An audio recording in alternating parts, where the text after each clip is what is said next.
took a bunch of pills. We were also doing a bunch of coke. And she was this tiny little blonde, blue-eyed girl. And she literally like turned into a fucking like dead fish. And we were instantly like giving chest compressions. And like 911 was about to be called. And she was like, started turning like gray. In my mind, I'm like, I'm gonna go to school and I'm gonna do this. I never go to school, never go to a single class. Tell my parents, I'm like, oh yeah, school's going great. I'm doing all the same bullshit, lying, you know, making fake like report cards. Like I have a C in math. Like, right. And now I'm selling lots of weed. When's the first time you got high? First time I got high, I think I was...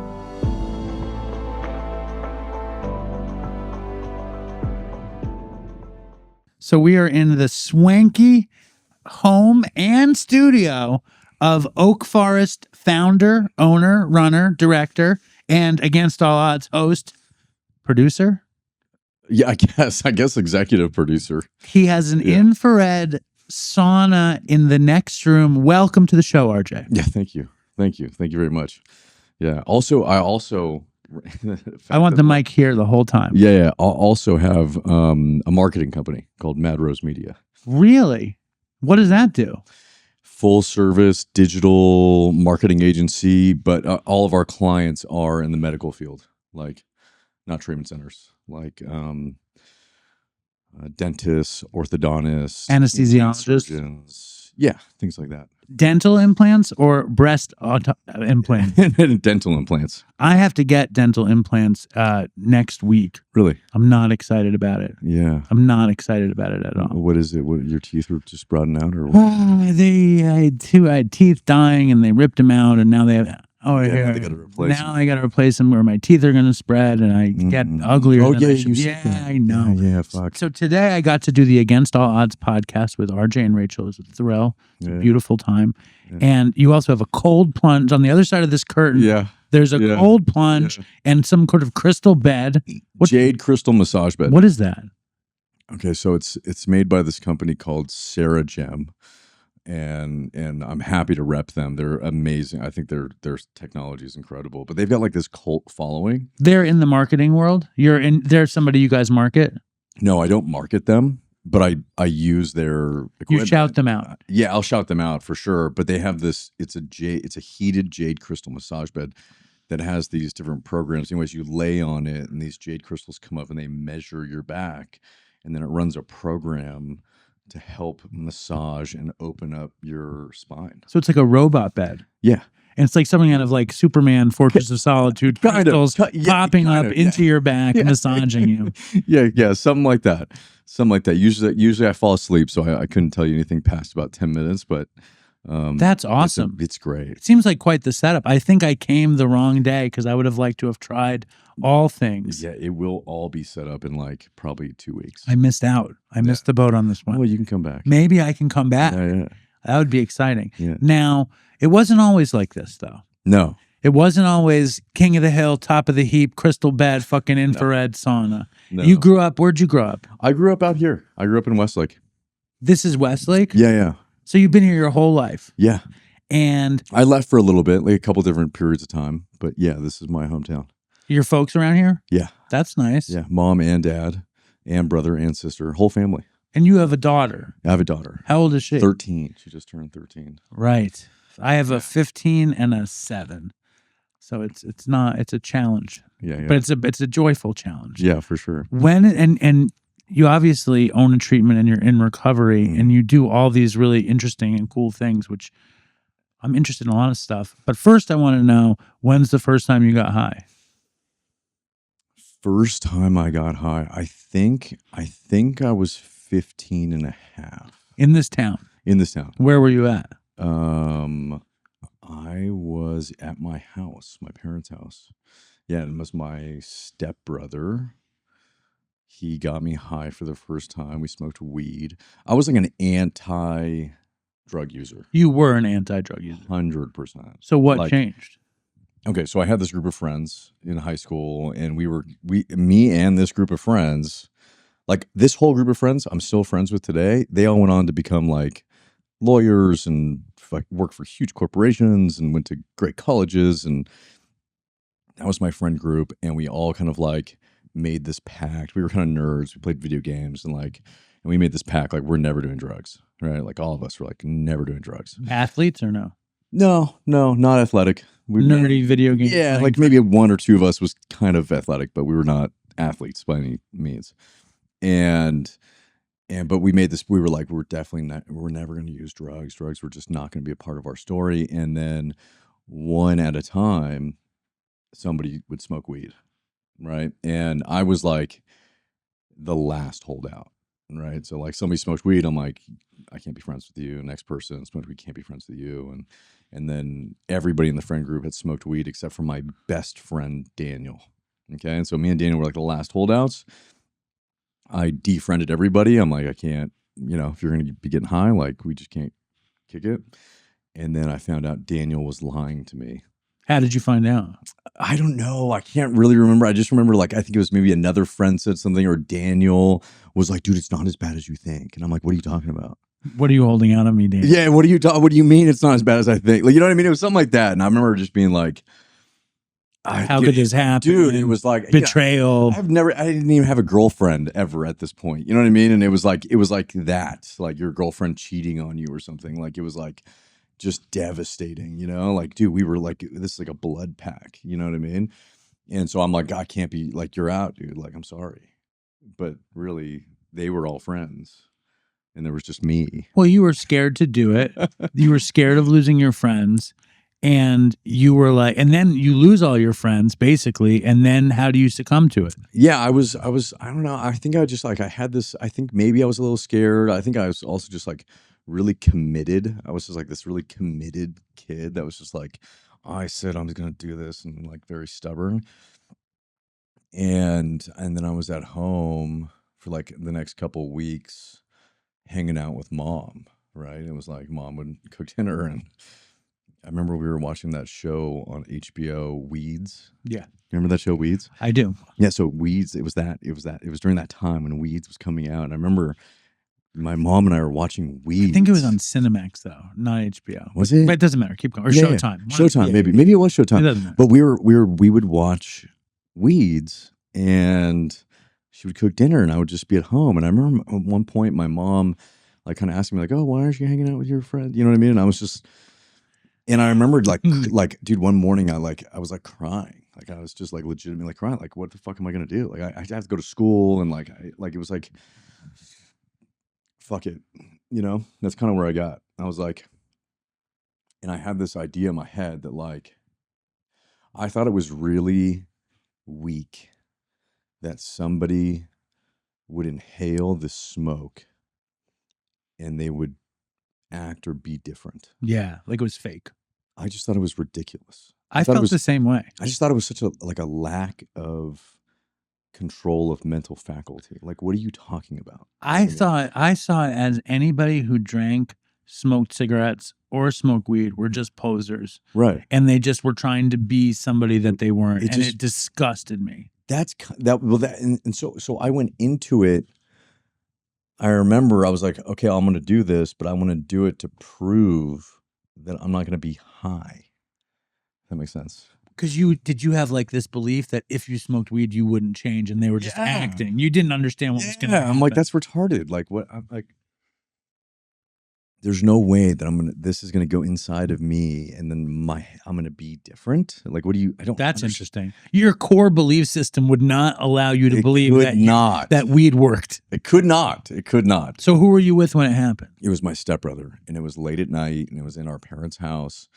And he pulled out a bong. He had a little like, I can't even remember if it was like acrylic or something. And I remember it was like green. And then he packed a bowl, and I think he milked it for me and then held it to me and said, clear it, right? And clear it. And he goes, hold it, And I'm like trying to hold it in. And then I started coughing, you know what I mean? And there's like, like drool kind of coming out of my mouth, like. And I remember it was late night TV, and I think Maury was on. This was like Jerry Springer, Maury, and all, Montel Williams, and like all those shows. It was that era, right? And I remember it was Maury playing it, and I remember looking at the screen, and I don't know what they were talking about, but it was like a drama that was unfolding, like your wife's been cheating on you or whatever. And I started dying laughing, like uncontrollably, tears. Like, Perfect weed TV moment. I laughed so hard that I then started to almost cry because it hurt because I couldn't stop laughing. And he's trying to tell me to be quiet, like our parents. I could not stop laughing. I just couldn't. I couldn't. It was the hardest laugh I think I've ever had. My abs hurt the next day. Like, you know what I mean? And I remember going into the kitchen and like opening the freezer and just like eating frozen peas. And like, I was like, oh my God, dude, these peas are so good. Like just eating and eating and eating. And then the next day I remember like seeing all my friends like at school or something. And I was like, I think my attitude was like, why didn't you guys tell me how great this was? And I think all of them were kind of like, we did, And so you immediately like reconnect with your friends. Oh yeah, immediately. And it wasn't even not even just reconnect. I was like, I need to be like the stoner. Like I need to have like all the things. Like I need to go buy pipes and I need to buy bongs. I need to buy a vape and what is the best weed and where do we find the best weed and like who are the sources and who are all the different types of sources and yeah. And I had just gotten my license, so I had a car. I had just gotten freedom. You had your stoner calling moment. Yeah, that you were going to do this. I'm going to do this. I can relate 100%. Yeah. And then it was like, okay, now I'm going to buy ounces and I'm going to sell to my friends and I'm going to smoke for free and I'm going to make some money. And then I realized I could make a lot of money selling weed in high school. Did you? Oh, yeah. So what were you all about before this happened? Like, were you an obsessive person? I played paintball for a while. Where do you play paintball? There was like all these fields out here. I think when I was like, that was like 13. Was it like full on? Yeah, I was in like competitive paintball. That's like awesome. It was so cool. What is that like? It was so much fun, man. Those are some of my favorite memories of my life. It was me and two friends, and we had these like semi-automatic paintball guns that are like $2,000 each, right? And they shoot like 20 balls a second. You know what I mean? Does it make a great, satisfying noise when it fires? And I knew how to customize them. And I was like, I was a fiend. You know what I mean? I just like would tinker and tailor and just, and I play with the triggers and I just, make them so they were just hair triggers. And then we had a little team. We won first place at a tournament and so that was what I did. And then once I started smoking weed, I still was like playing paintball. That was a hobby. And then I started selling drugs and I started stealing. What did you steal? So there was a little paintball store that opened locally, and it was in the back of an optometrist. I guess this dude, he liked play. He was an optometrist who loved paintball. Had a passion for paintball. I think his kid did too, and so he opened a paintball store in the back shop, but he was never back there because he was running the eye store. Yes. Yeah. So we figured that out. And I drew like a whole map and I'm like, so someone's going to go into the front. They're going to pretend like they need glasses. Distract the owner. 100%. So we pulled off this heist. How do you get into the back? Well, the back was open. It was like one of those garage doors and like a side door because it was in like an industrial complex. Right. So it was super easy because he would leave it open. So people would go in there and like hit like a bell or something. Dude. Optometrist, trust the community not to rob him. You prove to him that this is not a good idea. Yeah. And so somebody distracts them. Says, oh, my eyes hurt. I need glasses. Yeah, like, what's the scam? I think they were. It was my buddy Daniel, I think, and his thing, and he actually had poor eyesight. Like he needed glasses, so I think he went in there just to ask about options or pricing or something. Like it was something very moot. You know what I mean? Just talk to the dude. And so he went in, and then it was me and my other friend, Trevor, and I had the car because I was like older for my grade, like because I was born in January, right? So I had my license first, and I was on it with the permit, right? So I was driving on a permit. I had my truck, and Daniel was dropped off in the front. We circled around the back. We knew we had like a certain amount of time. I think it was like 5 minutes. and Trevor ran in, and I had scoped it out, and I drew a little map, and I said, there's a really expensive paintball gun here, and there's all these like aftermarket parts here. I said, just grab this gun and all these parts and then make it out to my car. Forget the rest. So he grabbed all those things. He had a bag. He comes running out, gets in my car, and we take off. And then the agreement was Daniel was just going to walk down the street, and then we'd pick him up at this Carl's Jr. And so we pulled the whole thing off, right?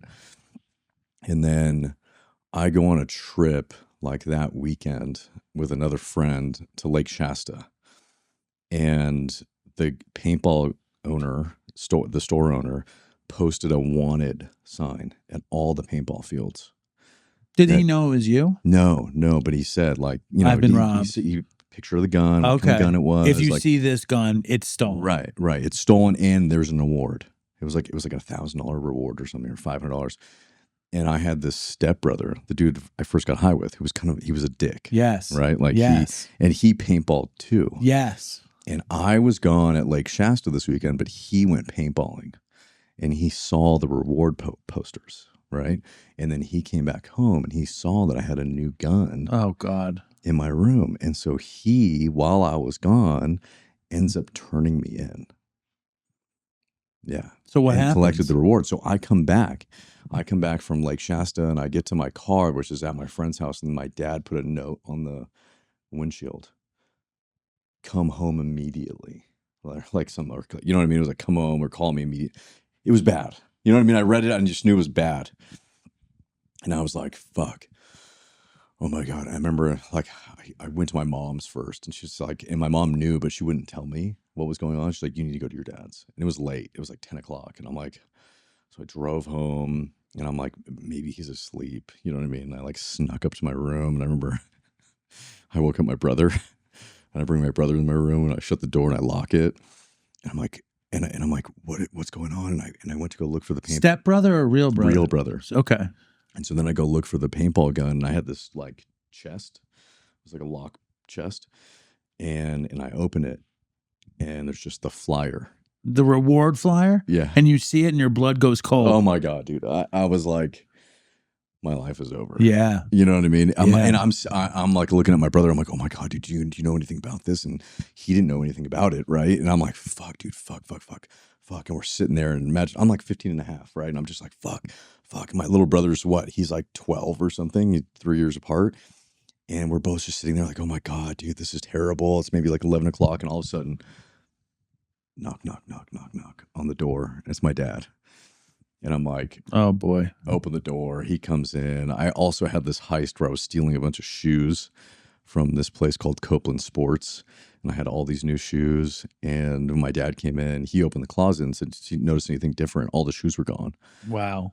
So my dad figured out the shoe hustle. The gun, it was. So what happened? I had to go make amends to the store owner. Your first amends. Yeah. I was brought there. I had to bring the accomplices. There was video, but in the video they couldn't see who it was. See Daniel. No, they blind Daniel. Yeah, Trevor. Nobody could. They didn't identify anybody. You couldn't, because Trevor was running too fast. They didn't get a glimpse And your of dad him. was like, you need to bring them in. Yeah, no, that was like the agreement. The police were involved, like everything. Like the only way that anybody was going to be let off is if all the stuff was returned, and everybody cops to it and comes and says sorry and says we're not going to do this again, and like they've learned their lesson, right? And we were all underage, right? So the other part was when my dad or whoever went to return the gun, they didn't know which gun was the one that was stolen, because my gun looked very much like it. So they actually just gave the store owner all of my stuff. And so I lost all my personal stuff, and I lost the gun that was stolen. They figured you didn't deserve to have stuff at that point. They were like, you're done paintballing. Yeah. Like, your life is over. Was that the last time you paintballed? That was. You've never paintballed again? Oh, no. I've gone like with, in recovery, like we took a bunch of guys paintballing and stuff, right? But yeah, I did not paintball again for years and years and years. So how does this whole thing like impact your teen years? Yeah, I think at that point, I just started smoking weed. I'm now like, petty theft criminal, even though I didn't get like a charge. Did your folks look at you differently after that? You know, I don't know. My dad was never really like super involved. Like he worked a lot. So it was like he was mad at me and like, you know, made sure I learned my lesson, but then he was gone. You know what I mean? He was at work. So I didn't get like grounded. I didn't really have consequences other than having to make amends for it. Right. And then I just, you know, then I started smoking weed a lot and started selling weed a lot. And I started skipping school. Like living out this persona. Yeah, I would wake up in the morning and pretend like I was going to school, and then I would not go to school. And I got away with this for like 2 months because I knew people that worked in the office, and then I would give them free weed. They would mark me as not being absent. Wow, you really locked it in at an early age. Yeah. I saw the hustles, and and then they called my mom. It was like the vice principal or something, or called my mom directly and was like, "Hey, we need to have a parent-teacher conference. Like, we need you to come in tomorrow." And like, this is after all of the petty theft. And yeah, so after all that. Oh, God. And you know, my parents. You really didn't learn your lesson. Oh, no. That's just the very, very tip of the iceberg, very beginning. And at this point, my parents don't know that I'm smoking weed, right? And so my mom's like, "Why do we have to go to the school tomorrow? Like, why did they call?" And I'm like, "Fuck." And I knew, I'm like, the jig is up, dude. Like, you haven't gone to school in months. And I'm like, I remember so dumb. I should have just probably admitted it, but I was like, "I have no idea. Your guess is like as good as mine." And so she's like, "Okay, well, we got to be there at like." You're like, 8. "I'm going to ride this innocence out until it comes to fucking bite my just ass. Give me one more night. Just let me sleep one more night." Right. And I'm like, and she's like, "Okay, well, I got to go there at 8:30 in the morning. I was like, I'll see you there." And I'm like, "Okay, cool." And I left early, and I was like, you probably shouldn't get high before you go to this. That's what you said to yourself. Yeah. But me and my friends, we would all meet before school, and we'd all like smoke a blunt. And usually what would happen is we'd all meet before school, we'd smoke a blunt, they'd all go to school, and then I wouldn't. And I'd like stay out, and then I'd like find other people. I'd find like one person to skip school with or like something, right? Why did you not want to go to school? I hated it. What did you hate about it so much? I don't know. I think I just hated being in a classroom, and I hated learning at the speed that they wanted me to learn at. You were just super defiant. You didn't want to do what you were told in the slightest. Like, dude, if you like, I could take tests and get like straight A's on tests and study like very minimally and do really, really well. But the monotonous showing up and sitting in a classroom and listening to other people learn at just this excruciating speed just like crushed my soul. I don't know. I can't. Isn't it so funny where the defiant streak comes from? Yeah. Like, where was it born?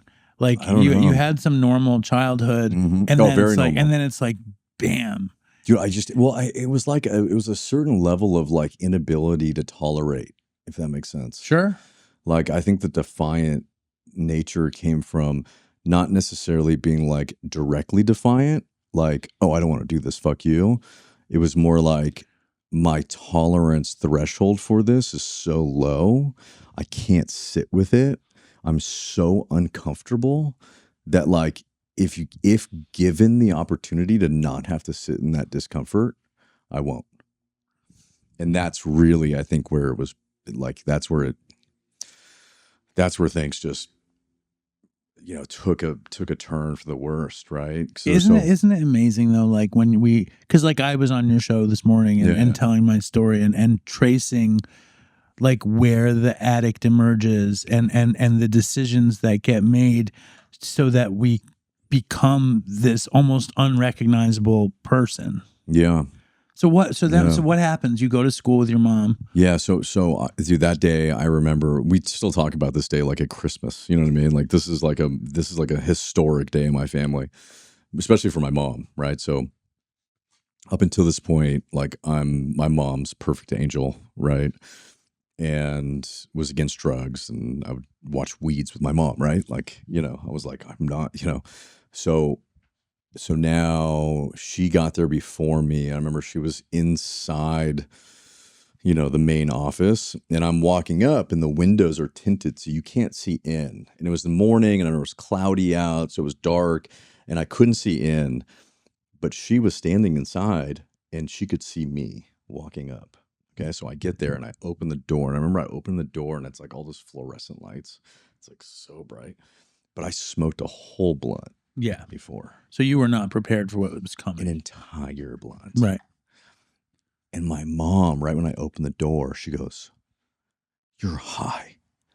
And she could just see it on she you. could just Because you tell. walked in blasted. Blasted, dude. It was like, must have been the way I was walking. You know what people look Dude, like when they smoke my a whole mom, blunt. we're sitting there and we have to wait, and we're in this office and it's like quiet and there's people like working and it's early in the morning and like teachers are, you know what I mean? It's like, and you're wasted and reek of weed and it's all over so you. bright. And my mom is sitting here next to me and she's like, "You're high. I know you're high." And I can't even talk. I'm like I'm frozen, right? And then my counselor comes to get us, and we have to get up, and we're walking back to the counselor's office, and it was like the dean of students, it was like the vice principal, and it was like my counselor. It was like the whole posse. And they were like, one, surprised to see me, and then two, they were like, Mrs. Andrews, she was remarried, so a different last name. Did you know that your son hasn't been coming to school for like almost 2 months, and he's failing every class? And I'm like, did you really need to tell her? It's like, you know what I mean? And I'm like, and I'm just sitting there like I can't even open my eyes. My mom is just like dumbfounded, like it was like, and I remember they started going through these things of like, we need him to do like this, and he needs to do a blah blah blah, and then they tried to ask me some questions, and I could not respond. I could not talk. Dude. You were dumbfounded. Bro, I was so high, and there was so much authority, and I was caught, and I'd never been that high and in that much trouble, and that combination of things, and my brain just stopped working. It was like overstimulation. I just like to the max. I was pleading the fifth without pleading. You know what I mean? Just like you couldn't get words out. No. And I remember they essentially were like, "Look, he's failing everything. Like, we could expel him. He pulled off this hustle. They like knew the hustle that I pulled off, or you can just, remove him from the school, and it won't be like an expulsion." And my mom was like, "Okay, like, I guess we'll do that." And so she removed me from the school, and then she put me into a continuation school. That was like down the street, right? Where all the fuck ups go. And it was in a new district because my dad lived in another town over, right? So I went to a new district. Under his house, kind of under thing. his house, right, at this continuation school in Oak Park, which is right, it's just right, it's on the border of Westlake. It's like Westlake, Oak Park. And so now I'm at Oak Park's continuation school, this place called Oakview, and you only had to go for a few hours a day. There was no homework, and all you had to do was like, it was like my dream. It was like I was taking all advanced classes. I had straight A's. I passed every test, and I was getting high every day. And you were selling weed still? Selling weed still, and life was great. Life was like so good. It was like, wow, this is fucking amazing. Like this is what school should be for children, like for people. Like, this is how people should fucking learn. Like, it's criminal that they keep you in school for that long. It's criminal they send you home with fucking hours of homework. Like, what the fuck? And I thought it was so great. And then there was a new principal, okay? And I was really good at math. And I had straight A's. I was like the best student, like by far, at this continuation school. And this new principal wanted to start this program that was to show that the continuation school kids are not these bad kids. So you were the perfect model for this program. And I was selected to be like the person for this. And what the program that he started was that one of the gifted kids, me in math, would go and tutor at the middle school. Okay. And so I'm like, absolutely. Because it meant that I only had to go to school for like 2.5 hours a day. And then I got to leave early and I'd go tutor and then I'd go home. I'm like, that was so great. It would like make up 2 classes. I get a bunch of credits. It was like so rad. So I go for like a week, and it's going really great, right? I'm teaching these kids like, I don't know, it was like algebra, like intro to algebra or something. Really easy stuff. And the teacher loved me. I was always like, I had a best friend, mom always called me Eddie Haskell. I was really good at like manipulating parents and teachers and authority figures. They all thought I was this really good kid. Well, you were a good kid. Yeah. You were just trying to get away with you were trying to just do it on your terms. Correct. And so what I realized after a week is there was a vulnerability, right? It was Mr. Tabone, the principal, and her would talk to each other through me. So they would tell each other how to report back, and I was the messenger. And I was like, so you could create your reality, basically. Yeah, I was like, oh, this is really mad. This is like too much power. Yeah. For me, like this is really bad. These people don't know what they're doing. Clearly, like this is you. Why did you give me this handgun, right? And so then I went in one day and I told the teacher this story. I said, look, there's something that came up. I have to go and do this other thing. I won't be able to come in for the next like 3 weeks while I complete this other thing for school. Which was a total lie. 100%. And then, and my principal would just think I was going to tutor, right? So, and I said, I'll make sure I'll be back. Don't worry. I'll send you an email. What's your email? I'll fill you in. I'll keep you updated. And she was like, okay, totally cool. I totally understand. You know, that comes first. On and on and on. I had such a good story. It was like, really sold it. And I got away, I think it was like 2 weeks, maybe 3 weeks. And I would be coming in, and Mr. Tabone, he was really excited about this program. And he'd be like, how's it going? And I would like make up stories. Why not? Little Timmy. What would you do when you wouldn't go? Oh, I would just go to my girlfriend's and I'd just get high, smoke weed, sell drugs. Just, you know what I mean? How big was your drug dealing business? It was like, you know, I'd probably sell like a couple ounces a week at this point. Right. It wasn't some crazy thing. No. A couple ounces a week to like friends. Right. And enough that it kept, you know, a few $100s always in my hand, and enough weed that I could always be high. Right. So how did this thing go down? Okay. So a few weeks goes by. I don't know if he just got suspicious, or if I think he was just really excited about the thing and he thought it was going really well. And I think he maybe wanted to expand it. And so he sent the teacher an email saying like, you know, Robert or RJ has been saying it's been going so well and da-da-da-da-da, and the kids are doing really great and that you love it and blah, blah, blah. She responds and she's like, he hasn't been here in 3 weeks. Well, she was like, no, he was so great. He was only here for like a week, or it's like a week and a half. He said he had this thing he's got to do for the next 3 weeks. Is that not what do you? You are really a bold young man. Very. You really did not give a fuck. Yeah. You really like, it's amazing because you did the same thing in 3 ways. Oh, no. Yeah. So what happens then? So I don't know that I'm caught yet. Okay. And I'm at home. The principal calls both my mom and dad, and I guess tells them not to tell me. Okay, so I still have no clue that I'm caught, but my parents know.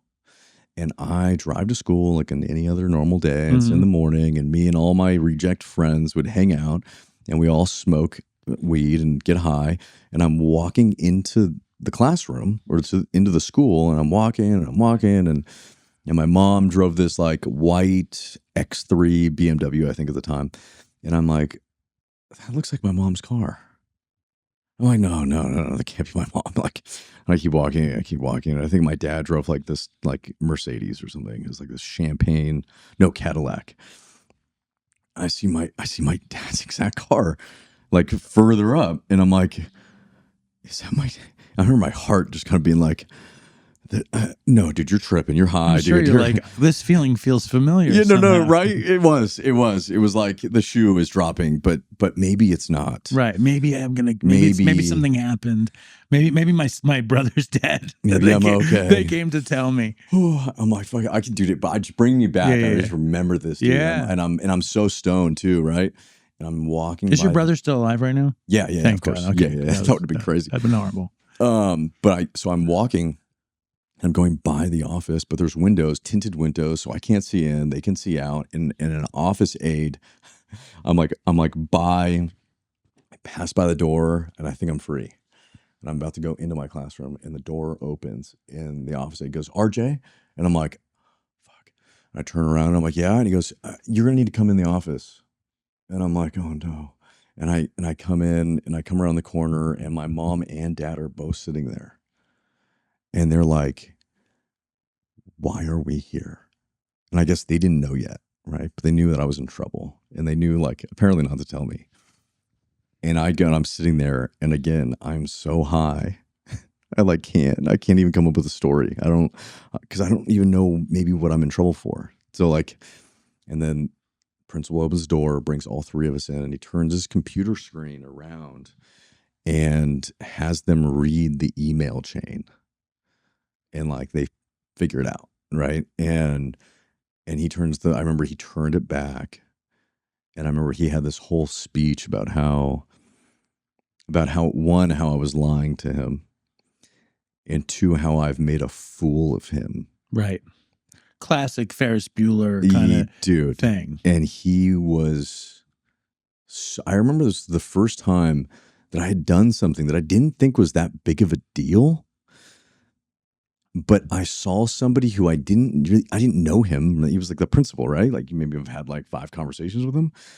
I'd never seen somebody so angry. Well, he took it very personally. Yeah, and dude, and I just had never been in an experience where I had made somebody so angry in this position of authority over something that I did that I just was like, oh my God. So what was that feeling like for you? Were you scared, or were you like, I actually have some power in this world? I remember being really fucking like angry.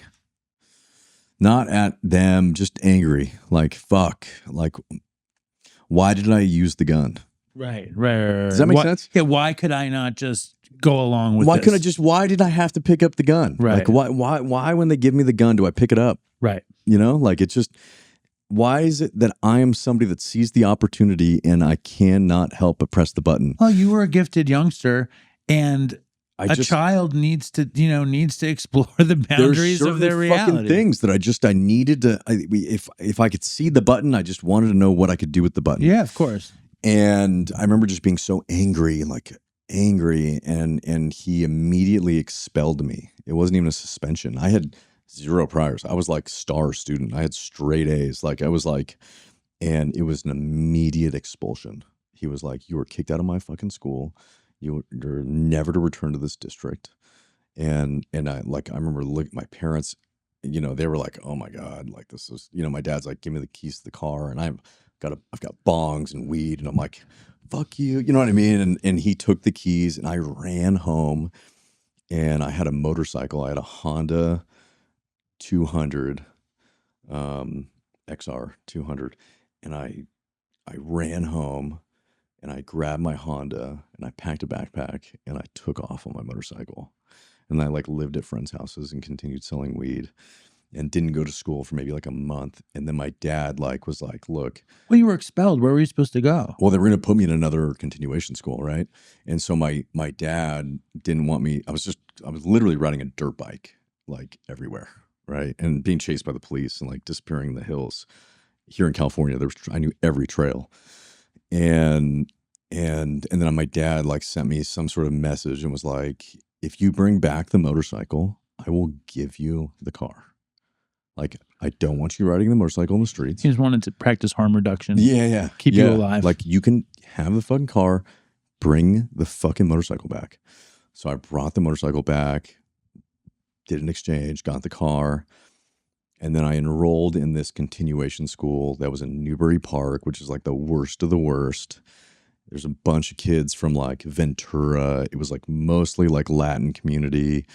There was a lot of like Spanish speaking classes. And I'm like one of a few white dudes there. And it's for this area, it's weird. You know what I mean? And I was, what I realized at this place was you could challenge every class. And so if you got an 80% or better on the final exam, you passed. And so I challenged every class. And I was there for maybe a month, maybe 4, 5, 6 weeks. And in that 4, 5, 6 weeks, I challenged all the classes and I passed and I got my high school diploma and I graduated. But I also started selling weed to all those dudes. And this one Mexican dude comes up while we were in art class and plunged a pencil into my arm. Why? I was selling on his territory. He was your rival. I didn't even know. I didn't even know. So what do you do when I got a pencil sticking out of my arm. This was in like my second week there. And the principal, and at that point, it was actually great. It was like a really good thing that happened because then I didn't have to go to classes anymore. And I played this like, I don't know why he did that. I don't understand. Like, I'm being targeted. And the principal allowed me to hang out in the library and just have the book for each class, study, and then take the exams. Totally without having to go to classes or be around anything. And it was like for me, it was the perfect, it was like so ideal. And you still sold weed? Oh yeah, and no Mexican gang leader came after you? No, it didn't happen again. Nobody's like, what's doing Carnal or anything? Yeah, nothing like that. It wasn't like that serious. You know what I mean? Like they weren't like. But he stabbed you with a pencil, though.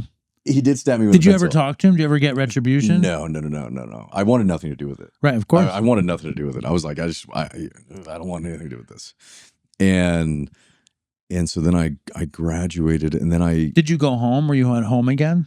I think at this point, yeah, I was living at my mom's house for a little bit, but now I really leave home. So after I graduated, I leave home, and I started renting a room from this dude that was way older, and I'm selling weed. You're living off the bud sales. Oh yeah, and I was making like decent money at this point, like 'cause now I'm like really just trying to sell weed, and I've got this girlfriend who we've been together, and we've been doing a bunch of drugs together. And what were you doing? Anything and everything. It was ecstasy, cocaine, Xanax, smoking weed daily. We went through like a long ecstasy phase for a couple months, mushrooms. I mean, we just did everything except for like heroin, right? Like we were doing like pills, somas, God, I think we just experimented with everything. And you were you like a serious druggy kid? Like if you saw you, how would you describe how you looked? Yeah, I looked like a stoner. Long hair. Yeah, I look like I look like the stoner kid. I look like it was very obvious. And you would take whatever you could get with the stoner girl. Yeah, her and she was kind of like, from a broken family. She's actually the mother of my daughter. Okay. And so we were together since like high school. She ends up during this time, she like overdoses on ecstasy. What's that like? Fucking the scariest thing that's ever. Where were you guys? So we were like driving down by the beach, and then we ended up going to like CLU, which is like a college campus out here, and we were hanging out in the dorms. I don't even know why. I don't even know how we got there. I was like really rolling hard, right? And you're driving? No, someone else was driving. I couldn't drive. I was like going to kill us. And literally, I was like, like everything was. I was so fucking high.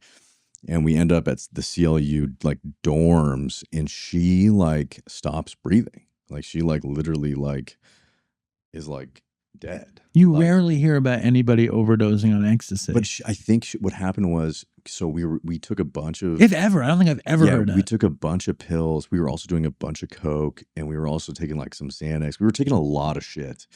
And then I think we were forgetting what we were taking because we were also taking Xanax. And we kept taking more. Like I have like vivid memories of like, wait, did we take a second dose? Wait, did we take a second dose? And we kept taking because we kept thinking it was the second dose, but it was like we were like 6 or 7 doses in. Right. And she was this tiny little frame, tiny little blonde, blue-eyed girl. And she literally she turned into a fucking like dead fish, dude. Like it was like, I remember I was instantly not high.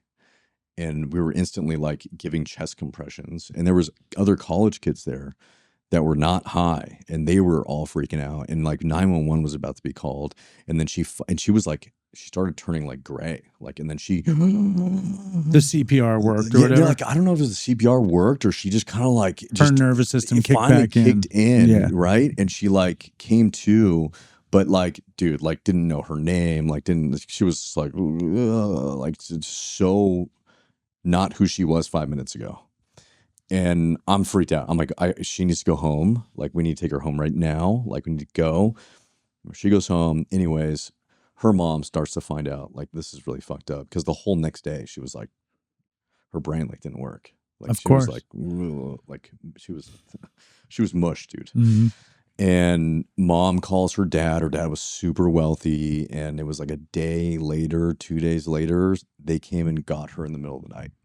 Like they gooned her in the middle of the night because we were still underage.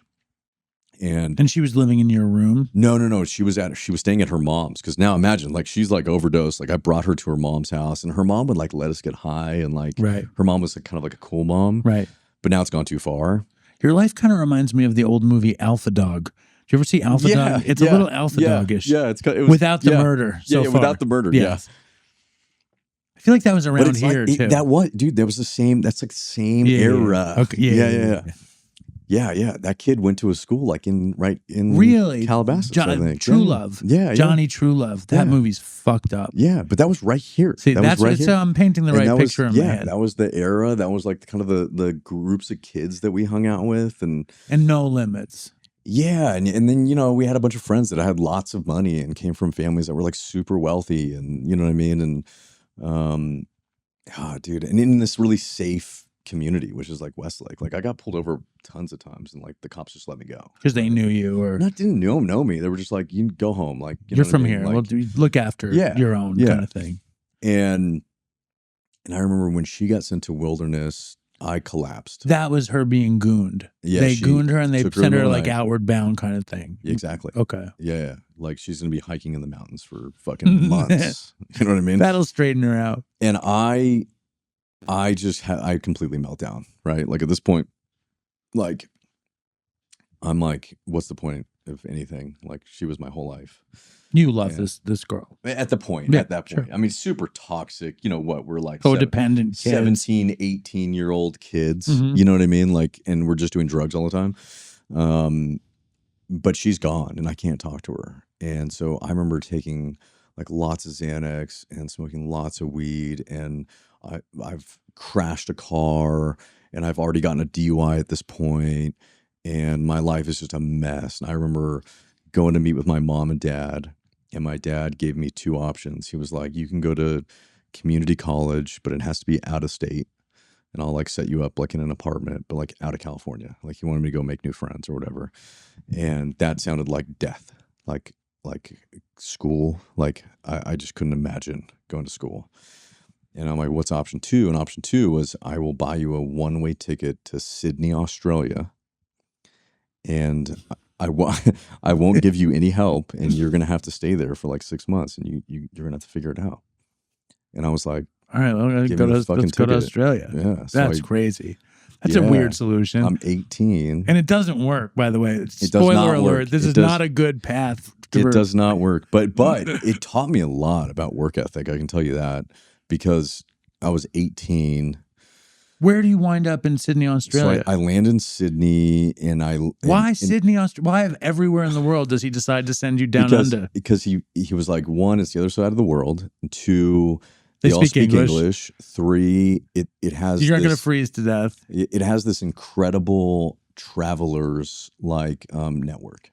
So like backpackers go there. Like it's like a backpackers mecca, right? Other than Europe, like Australia. Especially Eastern Australia is like backpacker mecca. It's like there's hostels fucking everywhere, and kids and people traveling. It's like Pinocchio or something. Yeah. Every parent is giving one-way tickets to their fucking drug addict kids. And there's just like everybody from like Europe and France and all these other places all over Europe go to Australia to go backpacking. Like it's a thing, and so this is the greatest punishment that's ever been. I wish somebody would send me to fucking Australia for 6 months. At the time, I was 18. This was right when Facebook was invented, and it was called The Facebook, and you needed to have a college EDU to sign up, right? And I remember I used my friend's college EDU, who went to Boulder, Colorado, to set up my Facebook. And if you look at my photo albums on my Facebook, they're Australia. And I would have to go to an internet cafe, and I had a camera. It was like The Beach. You ever see the movie The Beach? Yeah. It's like that. Yeah. Your life is like Alpha Dog meets The Beach so far. Yeah. So now I'm and I had $1,000 and I had a traveler's handbook and I was staying in Bondi Beach in this hostel that probably held like 100 people. And there was people from like every walk of life, right? Like, I mean, Europeans and fucking, I mean, I don't even think I met another American there. And it was just people like all over. And at the lobby, there was like a little entryway, and there was a flyers with numbers that you could tear off. And it was like help wanted. Now, when you wind up in Australia, you knew you had been kicked out of 3 schools. Mm-hmm. You had stolen paintball equipment, gotten busted. You were selling weed. Your girlfriend ODs on ecstasy. It's like kind of like pointing in a direction that says you're shady, up to no good. Maybe I'm a drug addict. You're not physically dependent on anything. You get to Australia, you've smoked weed religiously for 3 years, sold it. Are you like, I need to get some bud, I need to get some hash? What's the mindset around using at that point? No, I had no mindset around using. I think I was just so like out of place, and I was so do you think part of you was like, this is an opportunity to redefine myself, like try this? No, I was just kind of more like, this is an adventure. Treat it as such. That's so cool though. And figure it out. Like that, I think that, and I was, I didn't have enough money to like last, right? So it was like, I need to figure this out. I got to figure this out. I remember it was just, I need to figure it out. It was kind of like when I started selling weed, it was like, I need to figure this out. I need to get money. I need to figure this out. And I remember the help wanted signs, and I'm like, okay. And I ripped off one of the numbers, and they had a phone in the front because I didn't have cell phone. Remember that. This didn't exist. Yeah. There was no iPhone, and there was no international calling. Like, I had to go use a payphone and pay a lot of money if I wanted to call home, or find an internet cafe and send an email, right? Like, that was my only way of communicating. And so I'd use the phone at the front. I'd call, I'd say, I'm available to work. And they'd be, okay, be outside at like 6:30 in the morning. And I'm like, okay, cool.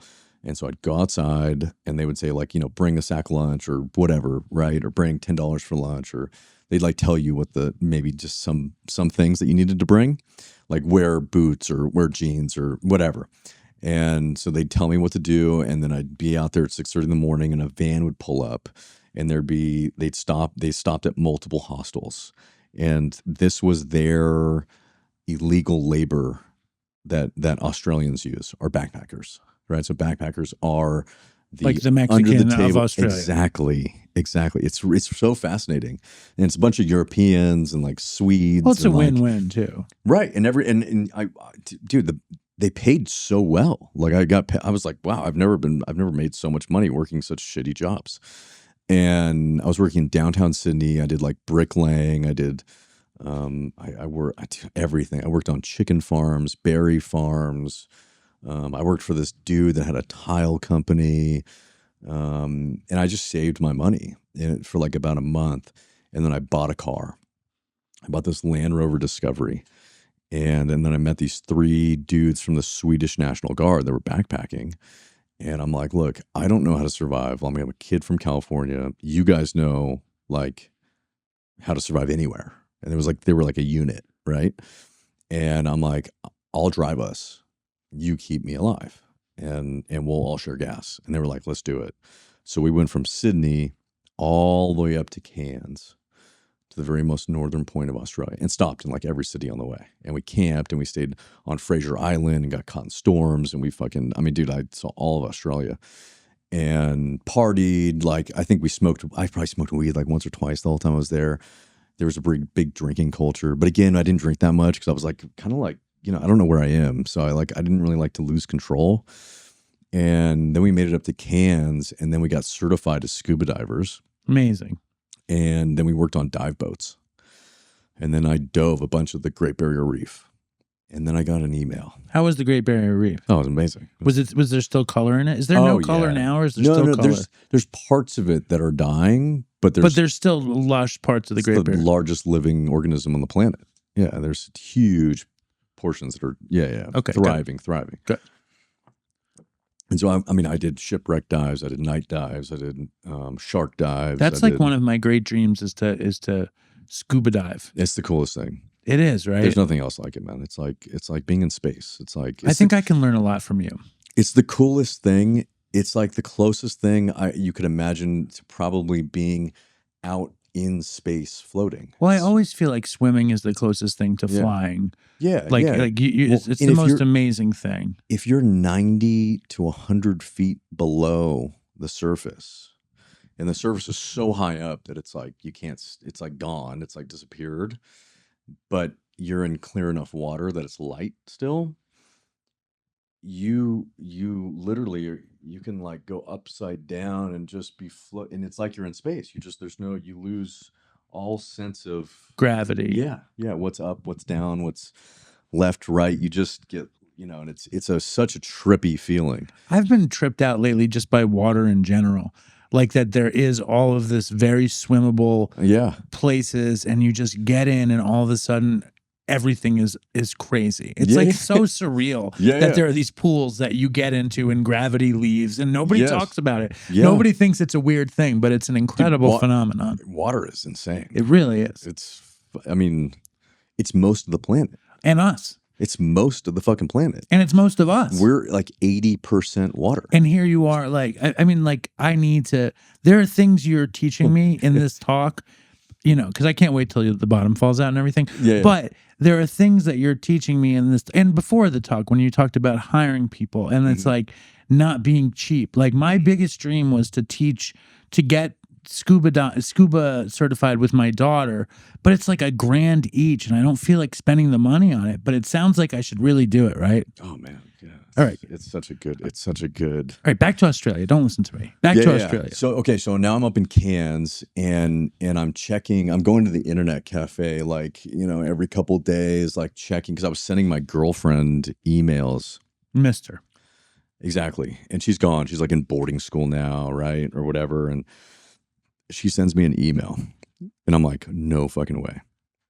Haven't heard from her in like 9 months, 10 months. I don't know, forever. She was like, I'm with my mom. Call my mom's cell phone at this time. And I was like, oh my God. And so I went and got a bunch of coins. I went to a payphone. The time she wanted me to call her was like 3 in the morning or 2 in the morning in Australia. I pick up this payphone, and it's like $1 a minute or $1. You know what I mean? It was like, I was running out of coins. Yeah. I mean, I put like $50 in at this point, and we were talking and talking and talking. She's like, my mom's going to pull me out of boarding school and take me home. And I'm like, oh my God, I'm coming home. And so I like sold my car and got a plane ticket, came home. How long had you been there for? I think it was like 10 months or something. So it was incredibly wholesome adventuring.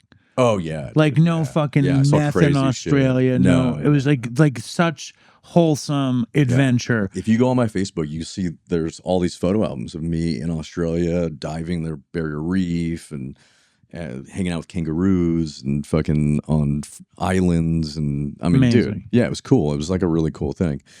And so I come back, and then I go, okay, I survived Australia.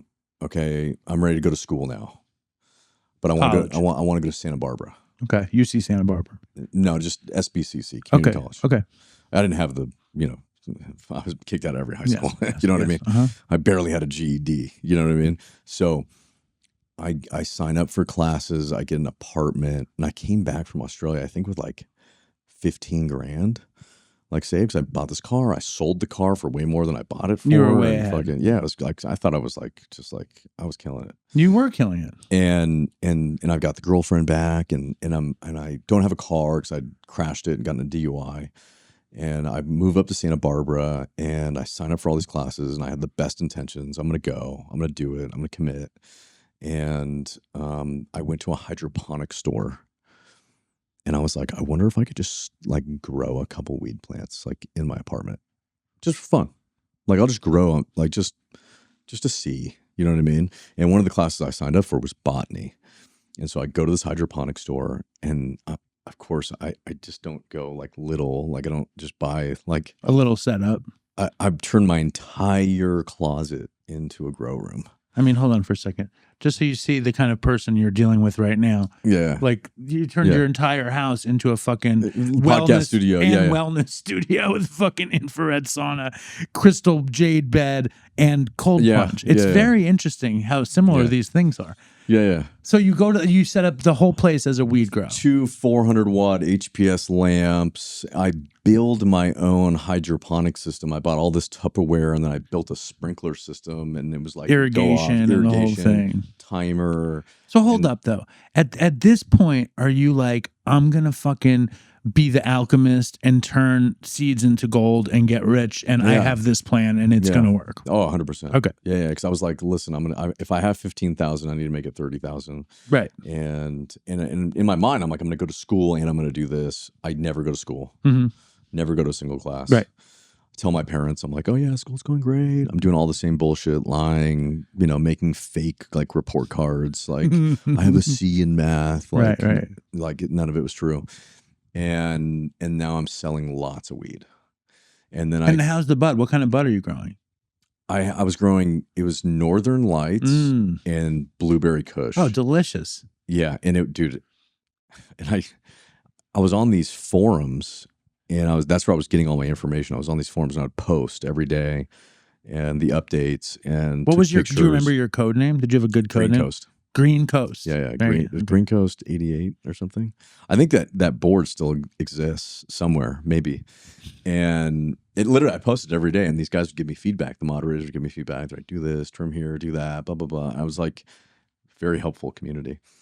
And at the end, I found a place that sold dry ice, and every day I would buy a block of dry ice and put a block of dry ice inside the grow room. So that would bring the temperature down and release a bunch of CO2.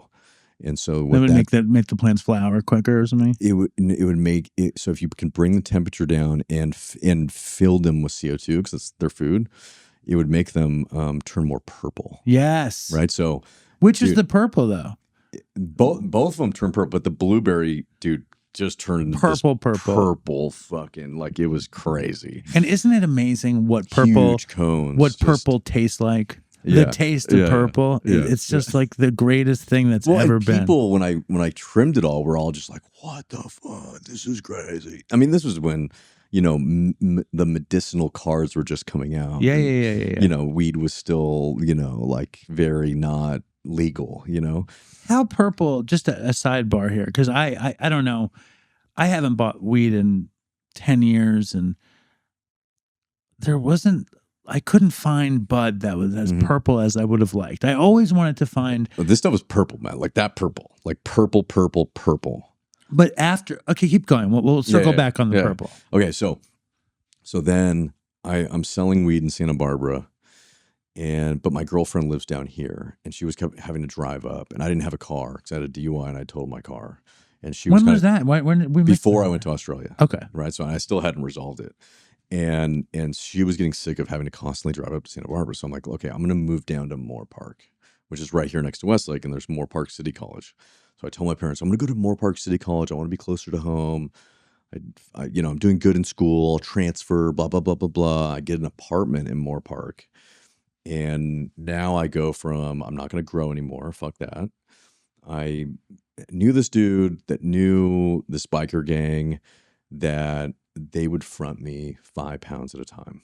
Okay. So they came in front of me 5 pounds. They said, if you can move this, we'll keep giving you 5 pounds. Are they like serious? Like, what do you call the? It was like Hell's Angels. Like, was it Hell's Angels? Yeah. Though? Oh yeah. Should you say that on the show? Are they going to come after you? Yeah, I don't think I think it's fine. Okay. I mean, the dude that was like the middleman of it was like this like gnarly skinhead fool that was like, people I should not have been connected with. And I don't even like the weird way that we even got connected. They knew that I knew a lot of rich kids. Yeah.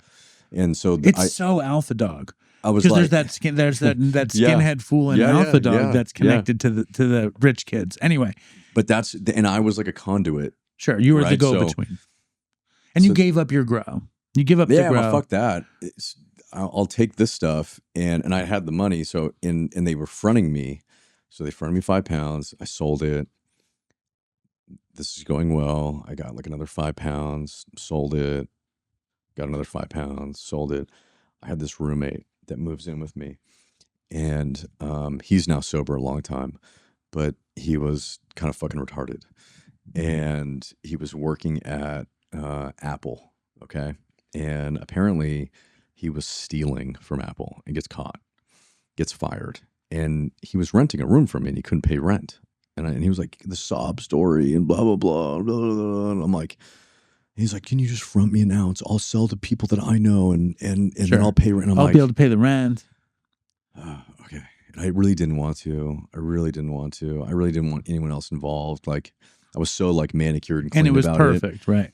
And I gave him an ounce, and he would sell to his friends, and he would bring them to the apartment, and he'd bring him into the apartment. And that's when it gets risky. And he would be bragging about me. 5 pounds, and everyone wants to see all this bud. Right. And I had built a fake closet within my closet. Right. So you'd open this little door, and then it was like a fake thing, and you'd walk through, and then it'd open up into another thing where I had all the things and scales and all this stuff. And I was out, and I was coming back home, and I'm pulling in. It was at night, and these 3 dudes with ski masks. I'm pulling in, and I'm looking up, and these 3 dudes are going into my apartment. And I'm like, oh my fucking God. And I just re-upped. I go running up there like as if I was going to do something. And they have my roommate and his friend, who was also my friend, on their knees at gunpoint. I walk into this. I'm now on my knees. They've kicked my bedroom door open. They've taken the pillow sacks, and they're stealing our laptops, anything of value. They've got all the jars of weed, the scales. I mean, they're just filling these pillow sacks. Ski masks on. One dude's just like, fucking just keeping us all like, don't you fucking move. You know what I mean? And then they leave. And the neighbors below me called the police because there was a lot of like kicking of door, you know what I mean? Noise and loudness, and police showed up, and we were just like, I'm sorry for the noise. You know what I mean? And then that's when things got really bad for me. This is where things got just really dark. And wait, so what happened with these? What was the result of them? Did they get in the fake closet? Yeah, they got everything. Oh, my roommate narked. He was like, it's all in there and in here. And well, he blah, didn't blah, want blah. to get shot for sure. For sure. But they didn't know that there was a fake closet. No. But he spilled everything, and so everything's gone. In my safe, I had a safe with like 30,000 in and cash. They take it. Oh, everything's gone. I'm destitute. I'm like, I've got nothing, and I have to pay these guys. Like, I think it was the bikers, and you have nothing. And I have to pay them like, I don't know, I think it was like 12,000 or something. Right. Which was, to me at the time, was a lot of money. Like, I don't know where I'm going to get $12,000. I don't know how I'm going to, I don't know what I'm going to do. And I called my friend who at the time was selling those green 80 oxys. Okay. And this was during that time. Yeah, the renaissance of the Oxy 80s. And you can get huge bottles of them. Cheap. Well, I went doctor shopping. And so he connected me with like 3 different doctors. Had you done oxys at that point? Okay. Never tried it, but I knew that I could sell them for a lot of money. And so I'm like, dude, you got to help me. And he was like, I'll take you to the doctors, but you have to give me the first scripts and, pay for the visit, pay for all the things, but you got to give me the first script. And I'm like, oh, fuck it, whatever. We go, I gave him the first scripts, and then I had to wait 2 weeks or something before I go back again.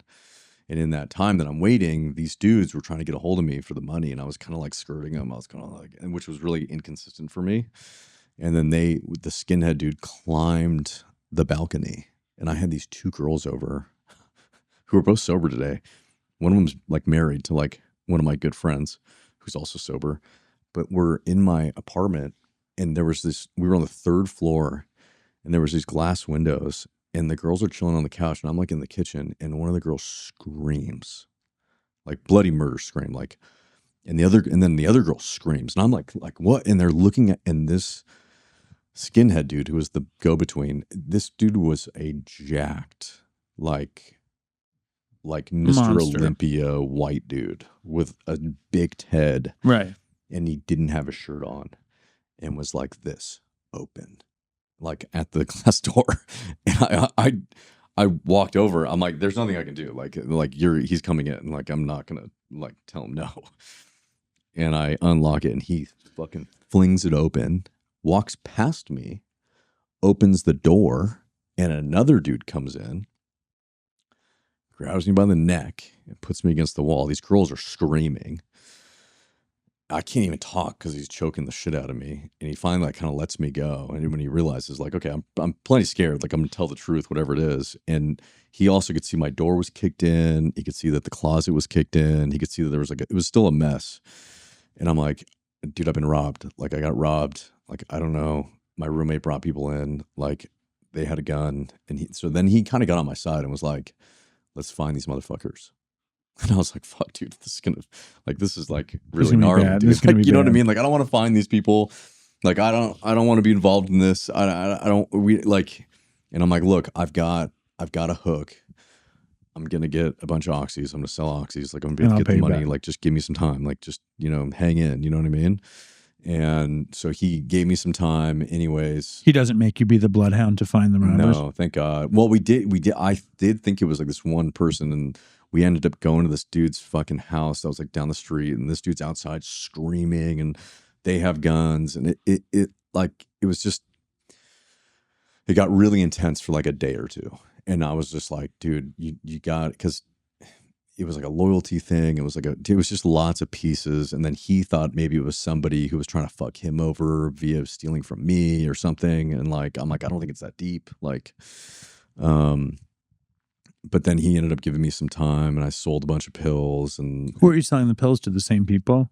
Some of the same people, but it was actually a lot of the, so I went to like Westlake High School, and it was a lot of the UCLA and USC like football and baseball players. Because they were sore. And they would all take a bunch of oxys. Like they were all fucking taking oxys and shit.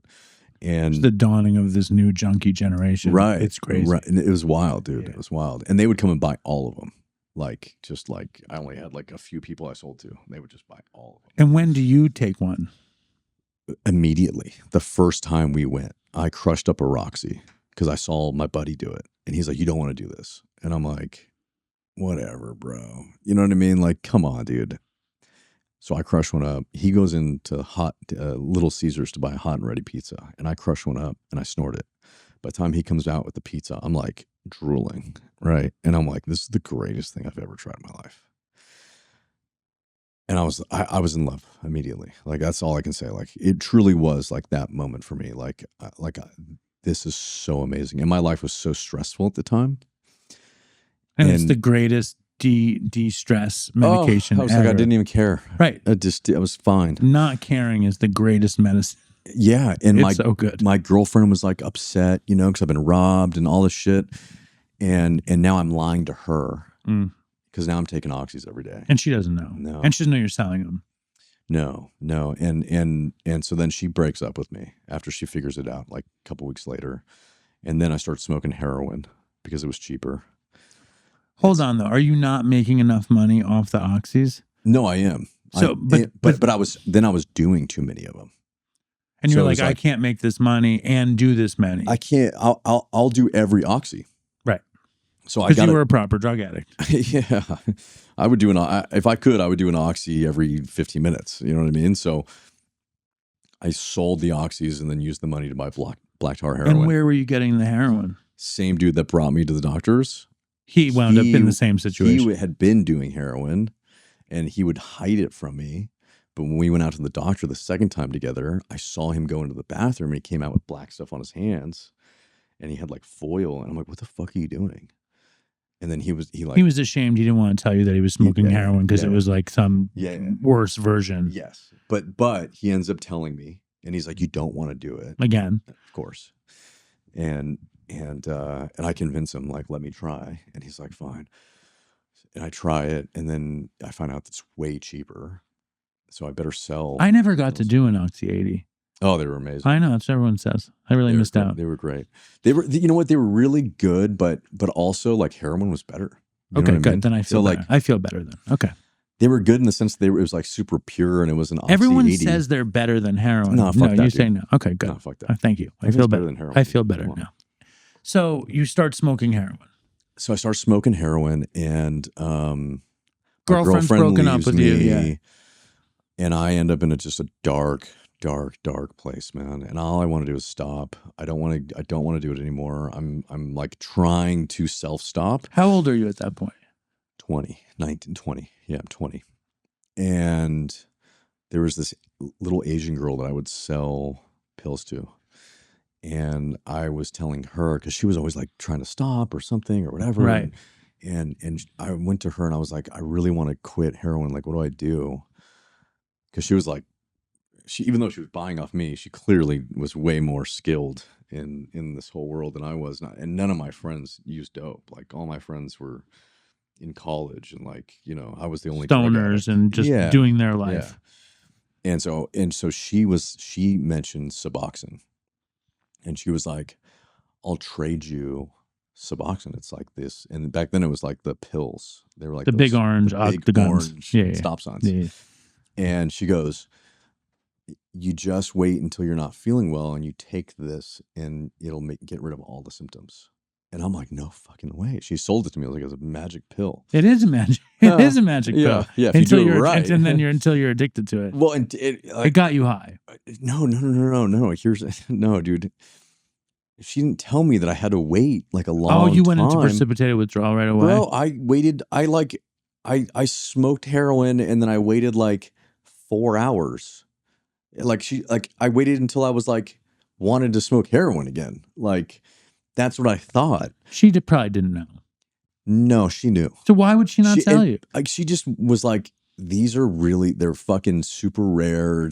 I traded a bunch of pills for him. She hustled me, dude. Like, she fucking hustled me. And she sold me the allure that this was like going to be like a magic bullet and like it was really going to help me. And I was willing to like do anything. And she saw it and she capitalized on it. And I was uneducated and I took the whole 8 milligrams and I went into precipitated withdrawal. And it was like 10 o'clock at night. And man, I was hugging my toilet and I was dry heaving and shitting my pants and crying and fucking alone in this apartment with a door that's kicked in and fucking, dude, my laptop stolen and fucking, dude, it went quick too. Bro, like I am so wrecked. And I call my ex-girlfriend who's like, I think she was like seeing another guy too at this point or something. And I'm like, I like admit it. I'm like, please come here. I think I'm going to die. Like, and she comes over and sees me in like, just like the fetal position, like shit myself, like just fucking bad. Useless. Yeah. Real useless. She calls my mom. My mom calls my dad. I end up at my dad's house. My dad calls this rehab in Utah. They don't have a bed for like a week. They're like, let him just get high, but keep him at your house. So he was giving me a little bit of money. That's the best. It was the best time. That was the best of times. It was the worst of times. Exactly. I had a whole week, right? You're allowed to do heroin at home. At home. Safely. Safe. Yes. Get high. And that's the past week. And then I went to Utah. Cottonwood? What was the place in Utah? No. It was a place called Cold Creek. I never heard. Okay. In Kaysville. It's a small little place owned by this Mormon guy. And I'm not Mormon, but my dad loved the idea that they had like, it was like no sugar, no nicotine, no. Super holistic. No caffeine, no, and my dad was like, oh, you're going to go to the full. It's like Synanon shit. Exactly. But honestly, it was the greatest program like ever. And I got there and I was supposed to be, 28 days and come home. Right. And so I get there and after 2 weeks, I was through the kick and I was like feeling so good. I was like, oh my God. I'm free. I'm free. Like in my mind, I was like, I thought that this whole process was going to take 28 days.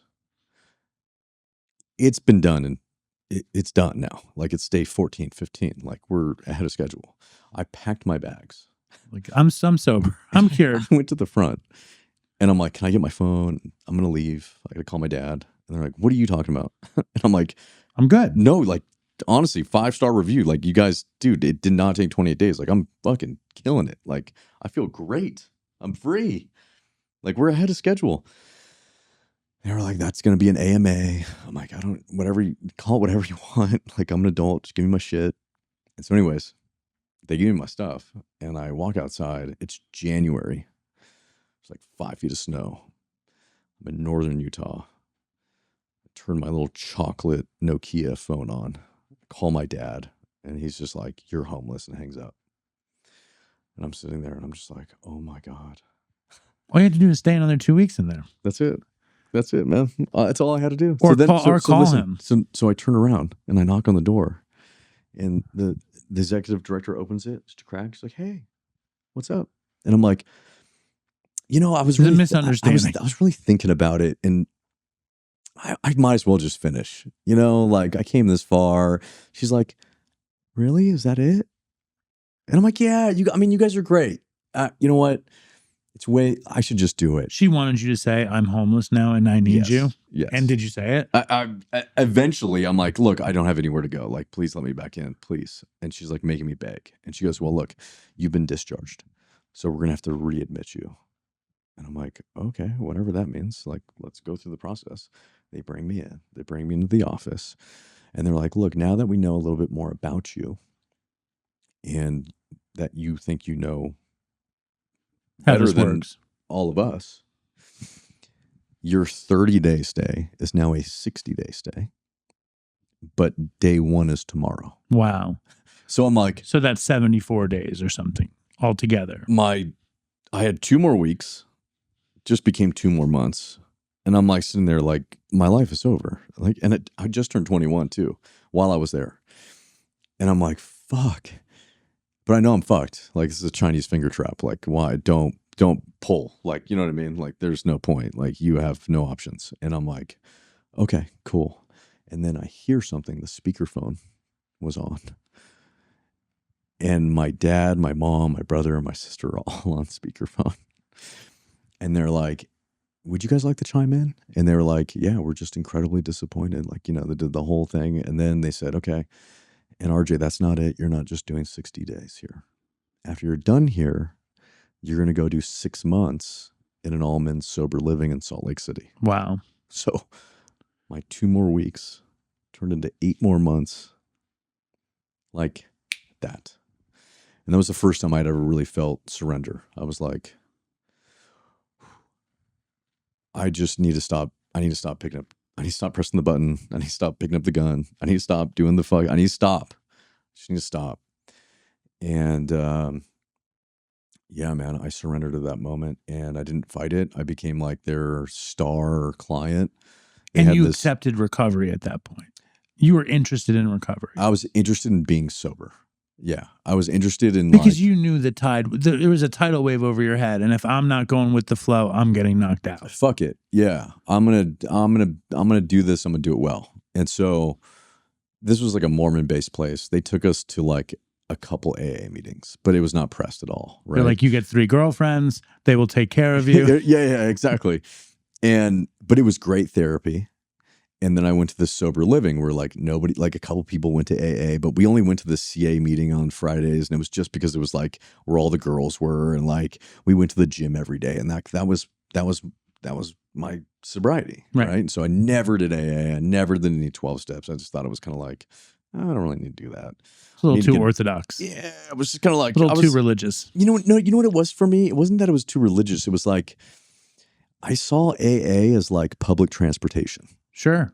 And I was like, you know what? I didn't have anything against it. I was like, it's like the Salvation Army or something. It just makes a lot of sense for people that can't afford to buy their own car. Right. They need to take the bus, and that's AA. And I'm going to get my own car. And I'm really happy for you guys. I like this metaphor. That's good. That's how I felt. Yeah. And I didn't voice that. I was happy. I would sit in an AA meeting. I was like, okay, cool. I guess we're just on the bus right now, but I'm definitely not riding the bus forever. You know what I mean? And then I came back home and I got back together with the girlfriend, and then we had this like super toxic relationship. Did you put how much time had you put together at that point? That whole time. So it was like what, 8 months, 9 months? And you go home 9 months, no 12-step program, back to your family, back to the girlfriend. And do you use right away? No. I stayed sober for like 4 years. No way. 4 years on your own steam. Mm-hmm. And you're living with the girlfriend? So we're kind of like, not in the beginning, but we're like together, not together, we're together, not together, we're together, not together. It was like this constant together breakup. Then we got an apartment together, and then we break up. And was she using? No, she would like smoke weed, I think, a little bit, and drink wine. but like she was like not, and she's just not us. Right. Okay. You know what I mean? Mm-hmm. And she was going to hair school, and then I think she got a job doing hair, and I was like working for my dad at his company. What was his company? This sold like automated welding machines. Okay. And so I was selling like manufacturing equipment and Figuring out a life. yeah, figuring out life and being in a young relationship, you know? And one time we're like broken up. Anyway, she gets pregnant and she calls me and is like, I'm pregnant. Do you feel like you're white knuckling sobriety, or do you feel like you're just going with the flow? I think so. I mean, looking back, it was white knuckling. I you know, in the moment, it didn't feel like I was white knuckling. I was young and angsty. You know what I mean? And I wanted to make money. And you saw what your life was like on drugs. It was basically hell. To me, the stuff you had been through was so scary at it's the terrible. end. It's terrible. And I also thought that like sobriety to me, the way that I pitched it, at least to like my friends or the people I knew, was like, I'm better than you. It wasn't like an AA thing. It wasn't a 12-step thing. It wasn't a spiritual thing. It was like, I'm sober because I'm going to work harder than you. I'm going to make more money than you. I'm going to be sharper than you. I'm going to dominate. Yeah. Like I will be like, I can put in 12, 14 hours a day. No problem. Like, and go to the gym and fucking be healthy and fucking, I will be so prepped and ready when the opportunities come. And you guys are going to be out on the weekends drinking. And that's like, the new obsession. Correct. Sharpen myself to fucking razor sharp status. Yes. And I'm going to put all of my will, my being into this. Yes. Where it had been growing weed, or anything else. Paintballing, fucking scuba diving, Yes. all these things. Now it's like, it's kind of American Psycho kind of shit, right? Yeah, okay. And so then she gets pregnant, which was like the fucking the Trump from hell, the Trump card from. Oh my God, dude. I remember being at work and she called me and I thought she was lying. Like, but you guys weren't together. Yeah, I think it was one of the times we had broken up and got together so many times, and even when we were broken up, she'd like come over because she forgot her dress, and then we'd like sleep together, and it was that sort of thing, right? And so I'm thinking she's fucking with me, and she's like, no, I went to the doctors, and I've already told all my friends, and I'm like, okay, what do you want to do? And she was like, I want to keep it, and I'm like, okay. I'm like, then you got to move back in with me. She's like, I'm not moving in with you. I'm like, what do you mean? And she said this phrase that her grandmother told her. She's like, why would you buy the milk, or why would you buy the cow if you get the milk for free? And I'm like, what does that mean? Yeah, what does that fucking What does that mean in terms of this? Normally that means like, you shouldn't let me fuck you unless like, exactly. You marry me. Exactly. But she was saying in the terms of like, I'm not going to move in with you unless you marry me. Right. And I'm like, oh my God, wow. So I'm like, okay, this weekend, let's drive to Vegas and we'll get married. And so we literally got in my car, drove to Vegas, didn't tell anyone in the family. And we got married in Vegas, like a shotgun wedding, drove back. She ended up telling everybody. It was like this big ordeal. And then she moved in, and then my family helped me buy this house, which was like my grandparents' house. And I put down the deposit. We moved in, and I did a bunch of work in the house and built her a salon in the house so she could do work out of it. You start building some secret closets just in case things get hairy. Yeah. And then she's like majorly pregnant, and I'm like, I'm gonna have a glass of wine. And it started with a glass of wine. Because you could be a normal person kind of thing. Yeah, and like, look at all this success. You deserve it. Let's celebrate this. And she drank. She would like not drink heavily, but she would drink. Did you think, I mean, you're young. How old were you? 24? Yeah, you're fucking a baby. You had been to this one treatment for an extended period of time where I'm sure they tell you, if you drink, for sure, it's all coming back. They told me, you can't ever drink again. But were you just like, I could probably do it? Yeah, I mean, when they said I couldn't drink again, I was kind of like, I never really had a problem with drinking, but right. I'm like, and I was like, listen, I'm gonna not drink again because I just don't think that it's like good for what I'm trying to achieve. But I don't think that if I drink, I'm gonna stick a needle in my neck. Like they're not related. She had you stuck needles in your neck before at that point? No. Okay. No. At that point, I'd only smoked heroin. And so, yeah, I'd never been around anyone that injected it. And needles freaked me out at that point. But so I have this glass of wine, and then I like the way that you use the phrase "stick a needle in my neck." Yeah. The foreshadowing is very thick. Yeah, no, it is. Yeah, because I really like to do that. And yeah, specifically. Yeah. And yeah, so I have this glass of wine. I hated it. I didn't like wine. I wasn't Very a drinker. bitter, yes. I just wasn't a drinker. Didn't give me. I didn't feel any. You didn't feel what you freedom. were hoping you were going to feel from I didn't it. feel great. Like, what? So then I bought a 6-pack of Heineken, and I would drink like 2 beers. I'm like, I don't even like this. So then I went on Facebook and I found an old friend, and I was like, I just want to buy some like Norcos or like. So immediately, the glass of wine did the whole fucking thing. I just wanted to buy, but I just want to get a couple pills. You know what I mean? Sure. And this dude responds. He's like, I can't get that, but I can get black tar heroin. And I'm I'm like, okay, fine. Same thing. Right. I know better now. And then I was like, well, if I'm going to buy this illegal thing, buy enough that I'll never have to buy it again. So I'm like, Costco wholesale, buy $1,000 worth of heroin so I can keep it in the garage. And I'll just use. What does $1,000 of heroin look like? I mean, I got like a little. It was like a ball. It was like a fucking ball of heroin. Like a handball, a tennis ball, a softball. How big a ball? I want to say. I don't know. It was like I feel like I remember it was like that big. I've never had an amount of heroin like that. Yeah, it was like a good little fucking ball of heroin, and like a snooker ball or something. Yeah, Okay. yeah, not like a tennis ball, but like it's a good fucking chunk, dude. Like you can knock somebody out with it for sure. And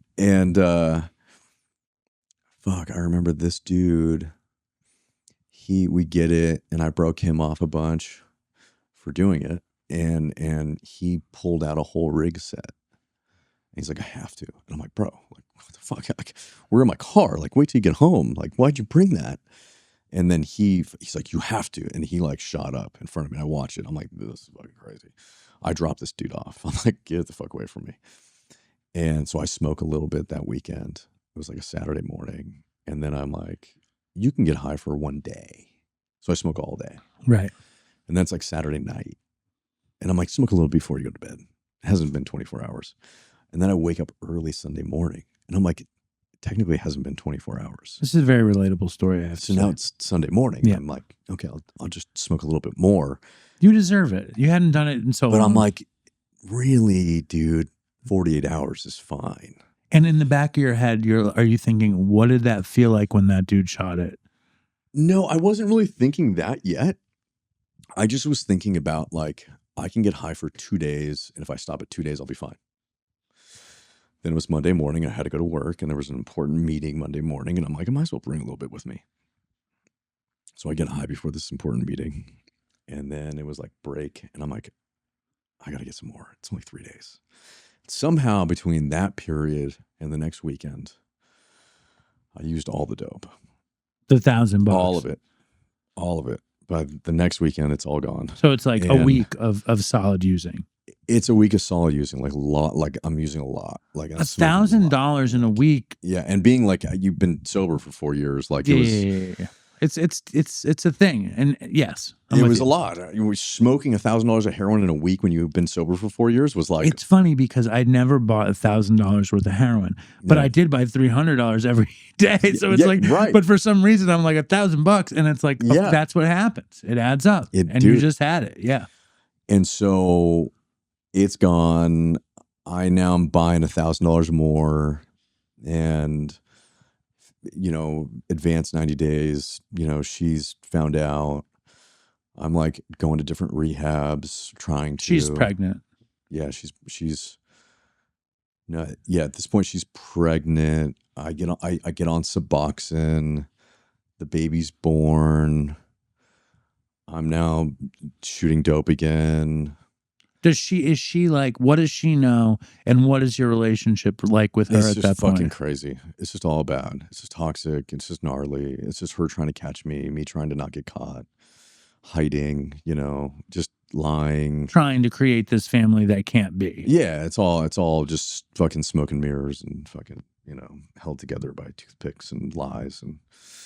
And at some point, everybody finds out, right? The whole family, she tells everybody, and it's like, It's too much for her. It's too scary for her. Yeah, well, and my life comes to an end, like really, really, really quickly and really, really hard. And she's like, if there's only one way that we're going to end up being together is if you come and you sign everything over into my name. The bank accounts, the cars, the house, everything. And so there was a notary public. She even had my mom there. She had her stepmom there, and she had a quitclaim deed, and she had everything. And I'm high, and I sign everything over to her. And I go into this sober living, and then I find out she's sleeping with another dude. Oh my God. Yeah. And I lose it. Like I fucking completely lose it. I'm like threatening I'm going to kill Who's this the dude? She's not married to him, so it worked out for he's them. a good dude. It worked out for them. He's a good dude. He's a good stepdad. It turns out he was the dude that robbed you. The shotguns. Dude, but I'm like, fucking losing it, dude. I would have fucking lost it. Yeah, there's my house. I'm like showing up at my house in the middle of the night, peeking through the windows, and there's another dude in my house with like my... After you signed everything over, and you're high, and you're under the ocean of fucking fear, probably. And so at this point, I start shooting speedballs. With coke. Yeah. And I am like staying up for days at a time, and I am obsessing about this, and I am trying to fucking like, what do you want to do? I don't know. It's just everything that you had, all of your superiority is out the window. Everything's gone. And literally I burn everything down to the ground. I lose absolutely everything. I end up homeless in Simi Valley, holding a cardboard sign.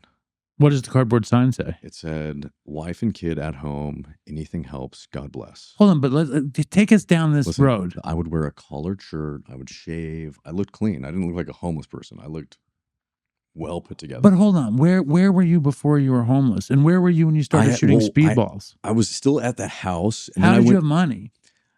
I got disability. For what? For being insane? Yeah, like I went to the doctor, they filled out some paperwork, I've turned it in, and I got disability. So then... And then huge checks were coming in, because I was making a lot of money too. To cover, right. So the disability was like, I was getting like, it was a lot of money. And yeah, and then I just burned through all of that. And then did you get kicked out of the sober house for shooting speedballs? And then I went to a flop house finally in Simi, and they kicked me out. And then I remember the car was finally gone, because I like signed it over to my stepdad because he was going to pay for rehab, but then he just, it was a series of unfortunate decisions after the next until everything was ripped from me. And now, hold on, let me stop you for a second. Yeah. Because this is a colossal tale, first of all, and I appreciate it 1,000,000,000%. But you were so good with the details of the Australian vacation versus this fucking bottom out, because it's also a blur, right? Yeah, it had to have been a blur. Dude. I was shooting so many speedballs, like it was like you're addicted to speedballing, and your life is, and your daughter is a baby. I can't remember the series of events of how I go from 2 different rehabs to my whole family finding out, to me signing everything over, to me being in a sober living, sober for a minute, finding out she's with another dude, leaving the sober living to get high, then threatening to kill her, like him. Did you ever threaten him to his face? Text. Right. They got a restraining order against me. And there's a baby. And there's a baby. And you don't get to see the baby. No, because now they got a restraining order. I can't see anybody. And then I go to my stepdad for help. He goes, if you sign over your car, I'll help pay for another rehab. I sign my car over. I go to this rehab. It doesn't last. I don't make it. I relapse. You just leave, or you cop and... Yeah. He keeps the car. So now I'm totally ass out, but I still have some... You're like 25 years old. Something like that. And I think I still have disability coming in.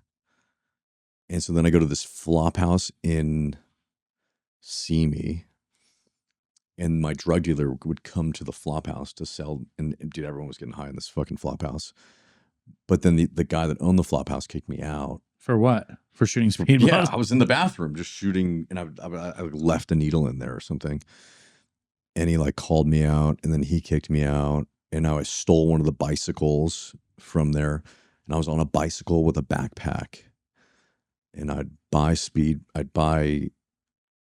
at this point, crack and heroin, and go in Starbucks bathrooms. And I'd go to Walmart, and I'd steal razors, toothbrush, toothpaste. So I'd keep fresh, wash my face. I had this perfect little homeless spot in Simi. What was that like? I don't know, man. It was terrible. I But don't like, know. It what was like, the homeless spot? Like, what made it was it a on the perfect side spot? of this place called the Side Street Cafe, and there was like a little alleyway, and they had this little wall that if you stood, you could see over it, but you could like duck down and be hidden in this little Right. cubby.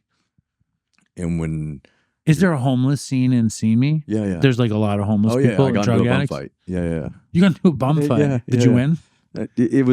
Nobody won. Nobody wins. We were Nobody wins. we in we bum got we got fights. to a Carl's Jr. and we're going in and out of the Carl's Jr. while he was chasing me. Oh my god! And then finally there was a police officer that pulled into the Carl's Jr. and he saw the police officer and I was like, "What are you gonna do, dude?" Like, and he was like, do you remember why you got into the fight with this guy? he knew I had a bunch of dope and he wanted to steal the dope. it. Yeah. So Wow, it's crazy because this story is Yeah. really an epic journey. You're going to be you'd be way better on Soft White Underbelly than I would that was a be. really insane. This whole time. thing is It so was- crazy. The homeless part was really crazy, man.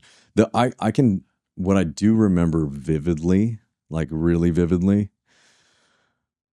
was when I had to beg for money because I had run out, and I'd never begged for money. Like I'd never done that. And I'm like, oh, okay, but I've seen people do it, and I've heard people will get a lot of money. Like it's crazy. Like people get a lot of money. So I'm like, I got to go find cardboard. I remember I went to these dumpsters and I found cardboard, and then I stole a Sharpie from Walmart, and I had a collared shirt. I like cleaned up. I like shaved. I was like, I'm gonna be the white collar bum. that I'm not homeless. That my story is I've just run like down on my luck, and I need help paying my rent. And Because there's less shame that in was that kind the of thing. story. Yeah, that was the And story. you're a good-looking kid. I made this story up in my mind that it was like, and I believed it because I wanted that to be true. Like Way more than being homeless without your family and all this stuff. yeah, Yes. yeah. And so I wrote, wife and kid at home, anything helps, God bless. And there was the mall in Simi, and there's two ways in and out, and there was a nice neighborhood on this side. And so I stood there, and I remember, dude, it's like having this cardboard sign. You're brave until you get to like the crosswalk and you press the button, and then you got to walk across, and then there was an island in the middle, And that's where you have to set up. where it's like no U-turn sign, and you got to turn, and now you got to stand there. And that was a really hard moment. Like, I don't know if I would love to talk to like other people that have done it. Like for me, that was a really difficult, like it's almost emotional to talk about. It was so, I think I've been doing this show for 10 years. Yeah. I don't think anybody got to that moment on the show. And you think about all the drug addicts that have had to beg over the years. So it's a hard moment, man. And I remember like, cause I had to walk around, the sign. I think it was a no U-turn sign. And I had to like get around it. And there was just enough space. Like you wasn't gonna walk into the street, like into traffic. And then and there was a car there now. Right. And I'm like, I can't make eye contact. You know what I mean? I'm like, and I remember holding the sign up and just not looking. You know what I mean? And I'm just like, I just remember being like, fuck, dude, fuck. I'm not going to open my eyes to this. Yeah. Like, oh my God. And then I got used to just standing there and holding the sign. And somebody rolled their window down and was like, hey man, and like handed me like some change or something. And I had a cup. It was like a Burger King cup or something. And he put some change in the cup. And then I felt like a little more confident. And then I started looking up, and I remember that was the part, like, then I looked up and I would make eye contact with people. And I was like, please help.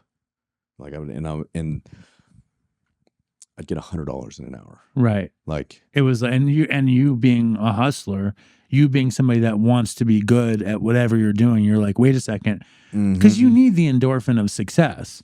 And then I got this other kid to stand at the other side of the mall. And you start setting up the syndicate of begging people. And there's me and him on both sides. So we've now got both sides of the mall on lock.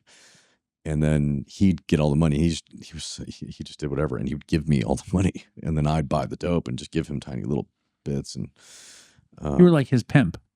Yeah. It only lasted like a few days. Of course. Yeah, it didn't last for long. And yeah, man. And then it was a really It's it was a crazy time. Such a it was hard time. Yeah, it was a it was a really And I it was a appreciate dark time. I appreciate you sharing it. And Yeah. I'm making a stupid joke about pimping out some kid to beg for you, trying to make this. Yeah, but that's what it was. Yeah. It was, but it's also like such a scary place that you went. And how did you get out of it? So at a certain point, so I had a gnarly abscess on my wrist. So you see the scar that's right here? Mm-hmm. You had to get it lanced off. So this starts swelling so bad. Like I couldn't move my whole hand, turned into this like elephant sausage hand. I couldn't pull a sweatshirt over it. And I ended up calling my mom, and I was like, I think I'm gonna lose my hand. Like, so she drives out and she takes me to. And you hadn't called her in all of your time homeless. How long had you been homeless for at that point? You know, I was in and out. I would be in and out of this like flop house sober living. You know, like I'd go in there, steal a shower, maybe sleep a night because that you know, they kind of weren't there. You can kind of get by, and so I was kind of homeless, kind of in there, kind of homeless, kind of in there. And it'd been a while since I talked to my mom, and she came out and she picked me up. She saw my hand and was like freaking out. She took me to an urgent care, which had been my family doctor forever, Dr. Gonzalez, and or Galzari is his name. And he's actually right here across the street. And I walked in there and he looks at my hand and he's like, "You're using drugs?" And I was like, "Yeah, I'm using drugs." And he pulled my sweatshirt back and I had this red line. There was a red line going up my arm. And I remember he pointed it out. I hadn't really noticed it because I also just didn't want to look at it because it's freaking me out so much. And he looks at my mom and he goes, "You need to take him to the hospital right now." What was it? So it was so badly infected. And what happens when you get that bad of an infection, there's this red line that starts to form, and it's the infection moving up your arm. And if it gets to your heart, you'll die. Right. And so there's panic. I remember it was like panic. I remember being kind of like, and my mom drives me to the ER. I remember now being like, dude, this is like really fucked up. You know what I mean? Like I'm kind of freaking out. We get there. They cut it open. They put a drain. They put an IV in me with antibiotics. And they like are draining this fucking thing. They're like, "You're going to be okay. It's going to be fine. You're not going to lose your hand." And I'm like, "Okay, cool. I'm not going to lose my hand." My mom has to go use the restroom. And I remember trying to loosen up the IV for the antibiotics. I'm trying to squeeze the bag so it goes faster, which was hard to do. Like I couldn't figure out how to bypass it. Mm-hmm. And I had like done like half the bag. And then I unhooked from the bag and I put my sweatshirt on and I kept the line still in me. And I ran out of the hospital. Because you wanted that access. Yeah. And I needed to get high. And my mom had been gone. And you're not supposed, it's illegal actually to leave. With the port. Yeah, dude, you can't do that. So but they didn't catch me. I made it out and a friend picked me up and we went and got some more drugs. And I then started shooting up through the bag. Yeah. I've always wanted to do that. It was great. I feel like I really missed out on that. It was great. It was great.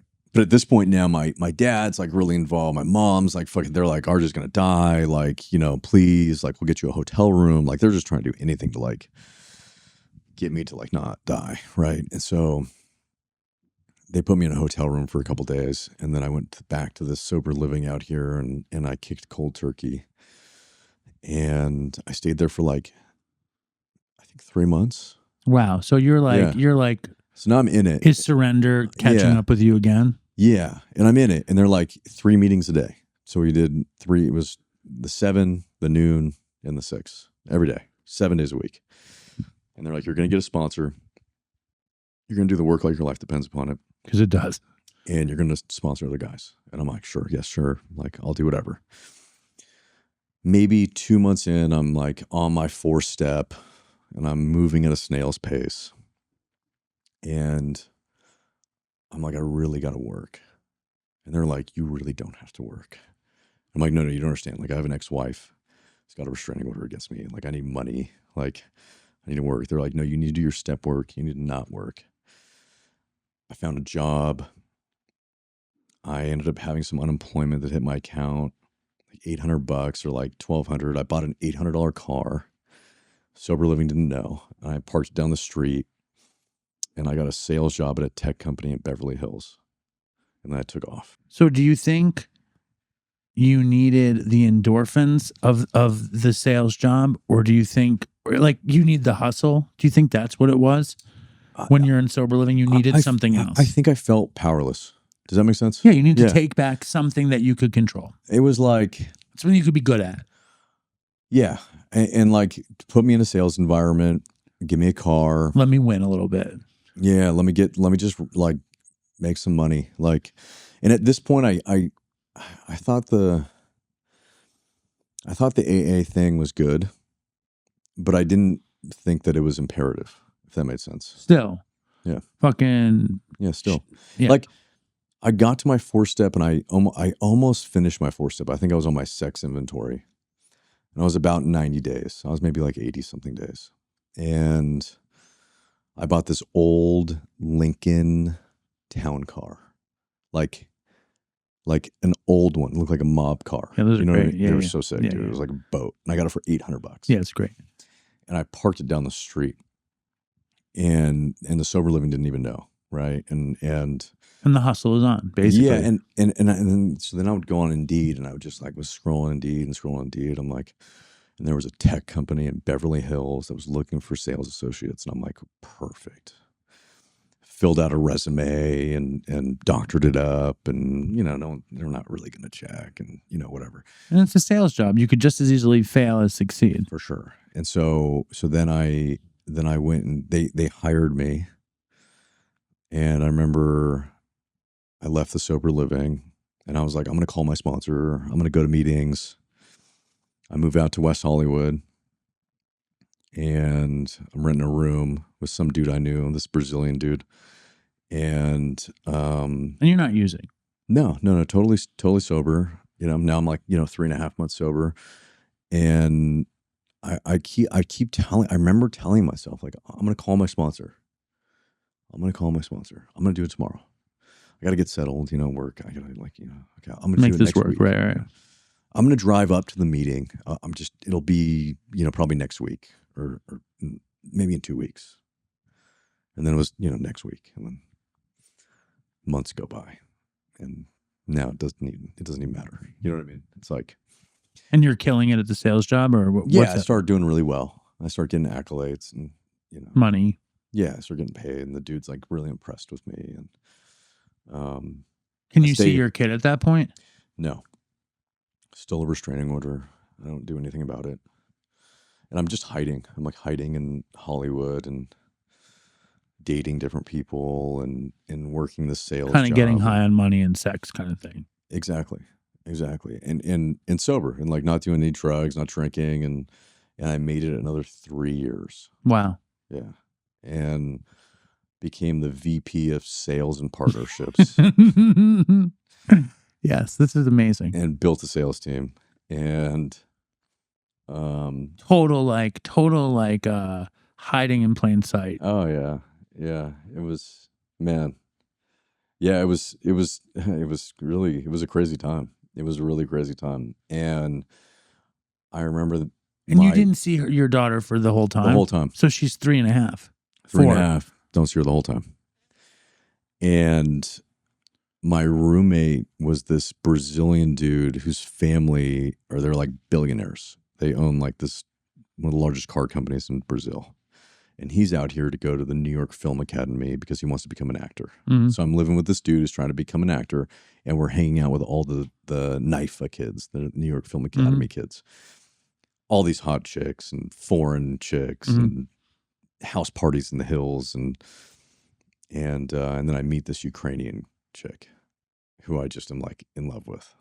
And we just like, and we were at the Santa Monica bungalow and she has no idea that I'm sober. And she walks up with drinks for everybody. and hands me a drink. And you're like, fuck. No, I didn't even say fuck. I was just like, drank. thanks. Right. There wasn't. I didn't even hesitate. Because it was like another life. It was like this was another life. It was like as though that had never happened. Enough time. It's like Mad Men or something. You've assumed this identity. Yeah, enough time had gone by. And I grab it. I'm drinking with her. And then she pulls out some blow. And she's like, do you? And I'm like, okay. Yeah. What do you mean? So I do a bump of blow. Remember, she comes back to my place and we go to the liquor store and we buy like 3 bottles of wine. And I think she had like an 8-ball of Coke or something. We stayed up the entire night doing Coke. First night you met her? I mean, we had I'd met her. But that was the first night you guys were together. The first night we yeah. And then I remember going to work on Monday. And now for the next month, I'm partying. I'm drinking. I'm doing blow. I'm drinking. I'm doing blow. And her and I are every day. Do you think you're in your head, as long as I don't do heroin, I might be okay? Yeah.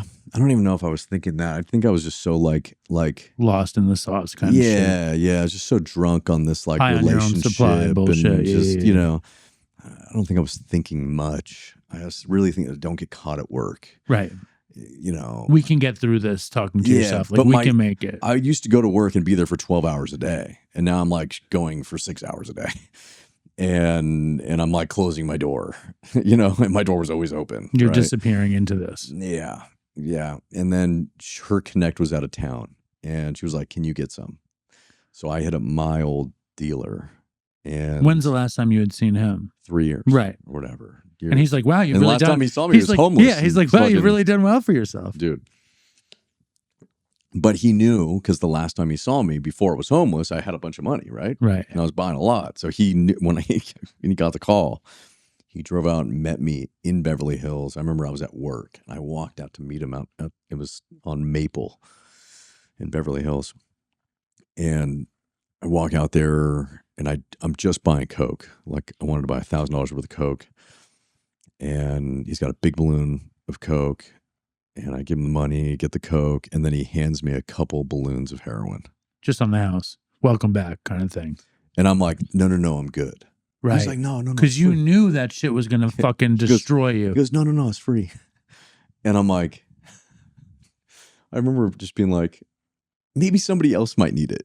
I don't know. It just maybe somebody. There was some rationalization in your head. I have a safe at home. I'll just put it in the there just in safe. case. Just in case I cut my finger off and I need to kill the pain. I didn't even get back to my apartment. Right. I went straight to Walgreens and I got a 10-pack of rigs. Right. And I shot the whole amount, just over and over. You know what I mean? Speedball, in my car. Yeah. I didn't even go back home. I just sat in my car shooting speedballs. And then I called him and I drove out to Pacoima to go meet him to buy more. He had a plan. His plan was successful. Oh yeah, it was immediately successful. And then I'm floundering at work for a month. And then I just Irish goodbye. I closed my laptop. Never came back. Yeah, I closed my laptop. What happened to the Ukrainian girl? Oh, she finds out at some point, freaks out, goes back to Ukraine. Right. She's like, she literally was right. she was blown away, dude. She was like, what? I look like I was dying too at this point. You know what I mean? I'm shooting $1,000 worth of heroin and cocaine a day. Right. It's so bad. And yeah, dude, I don't think I ate food for weeks. It was bad. And at the end of this, I've Irish goodbye'd from work and I am sitting in this apartment. My Brazilian roommate had gone back to Brazil for a month. So I'm by myself. I pawned everything in our apartment. I had the drug dealer come take everything with 2 trucks. Be like, take it away. Take it away. Dude, they took everything. They took the couches. They took they left me a pile of drugs and I had a mattress on the floor. And I still had my phone. And I remember I shot the rest of that. And then I thought I was going to die. It'd been a few more days. And I really thought I was going to die. I kept cramping. My muscles were cramping. And there was a Whole Foods. I lived at Fairfax and Santa Monica, if you know where A that little is. bit. So I lived on Orange Grove, which is right over from Fairfax. And you walk up Orange Grove and there's the Whole Foods. So I put on sandals because I had shot in my feet and missed so much. And They're you all couldn't your swollen. sneakers on. I or something. couldn't. Yeah. I couldn't. So I had sandals, I had a sweatshirt, and I walked to Whole Foods limping, like fucked up. And I go to where all those little green bins are. You know where they keep like the cereal and the granola and the Yeah. So I grab a little green, one of those little green back. They changed it now, but it was this green bags you pull off. I opened the bin. I put it was like gummy bears, muesli, and granola. I think like just the 3 bins that were right there. I spin this bag and I put it in my sweatshirt because I thought I was going to die. Like I hadn't eaten food in so long that I thought You're starving. I thought I was going to die. Like I was really scared. I remember being like terrified. And I walk out with this and I had no money. So I had to like steal it. And I'm on the side of Whole Foods sitting in this little alleyway. There's like a little like Japanese restaurant right there. And I'm sitting and I'm dope sick a little bit. And you know when you're kind of dope sick and you sneeze? Like the sun kind of hits you and I'm kind of sweaty and I'm trying to eat this muesli and granola sitting with my knees up, you know what I mean, on the curb, and I'm chewing it and it's turning to powder in my mouth because I haven't had water, like I'm dehydrated and it won't like, I can't swallow it, you know? And I go to sneeze and I breathe in all this powdered Muesli, yeah. and then I choke, and it's coming out my nose. I'm spit it all onto the floor. It's like all on the side of my legs. I remember, you know what I mean. And I'm sitting there, and it's just snot, muesli, granola, just fucking pitiful, incomprehensible demoralization. Like, just so fucked. And then I called my mom. And was like, I'm going to die. I need you to help me. I'm fucked off again. And she was like, what? Had she known of your renaissance at this tech company? Had you showed up at home and been like, look how good I'm doing? And she's like, oh, thank God he's okay. Yeah. And then out of nowhere, one date with this Ukrainian girl topples the whole system. Yeah. Everything goes out the window. You're dying in the alley and you call her again. Yeah. And she's like, what does she do? She drives out. And then I convince her I said, I can't go into this place until like another day. I need you to buy me drugs. Yeah. And I had her drive me to the dope dealer's house and give me $20. Bought a little more heroin. Just got high that night. And you stayed at her house? No. I stayed at the apartment with nothing, with just a mattress. Yeah. Did you ever see the Brazilian roommate again? Yeah. I made amends to him like months later. And then, so she takes me to a sober living out here. And part of that, my deal at that tech company is I had some percentage of the company. And so I go to the sober living out here. I finally get a sponsor. I do the step work. I get some money from this company because I don't go back. I go and meet with my dad. And I'm like, look, I got this idea. I've got some money. I want to flip houses. And that was like my idea, right? Like I'm going to move back to my hometown, buy and flip houses. Find this, I go on. Hold on though. You go to sober living and like, are you like, I need to get sober? Like, yeah, I need to get sober.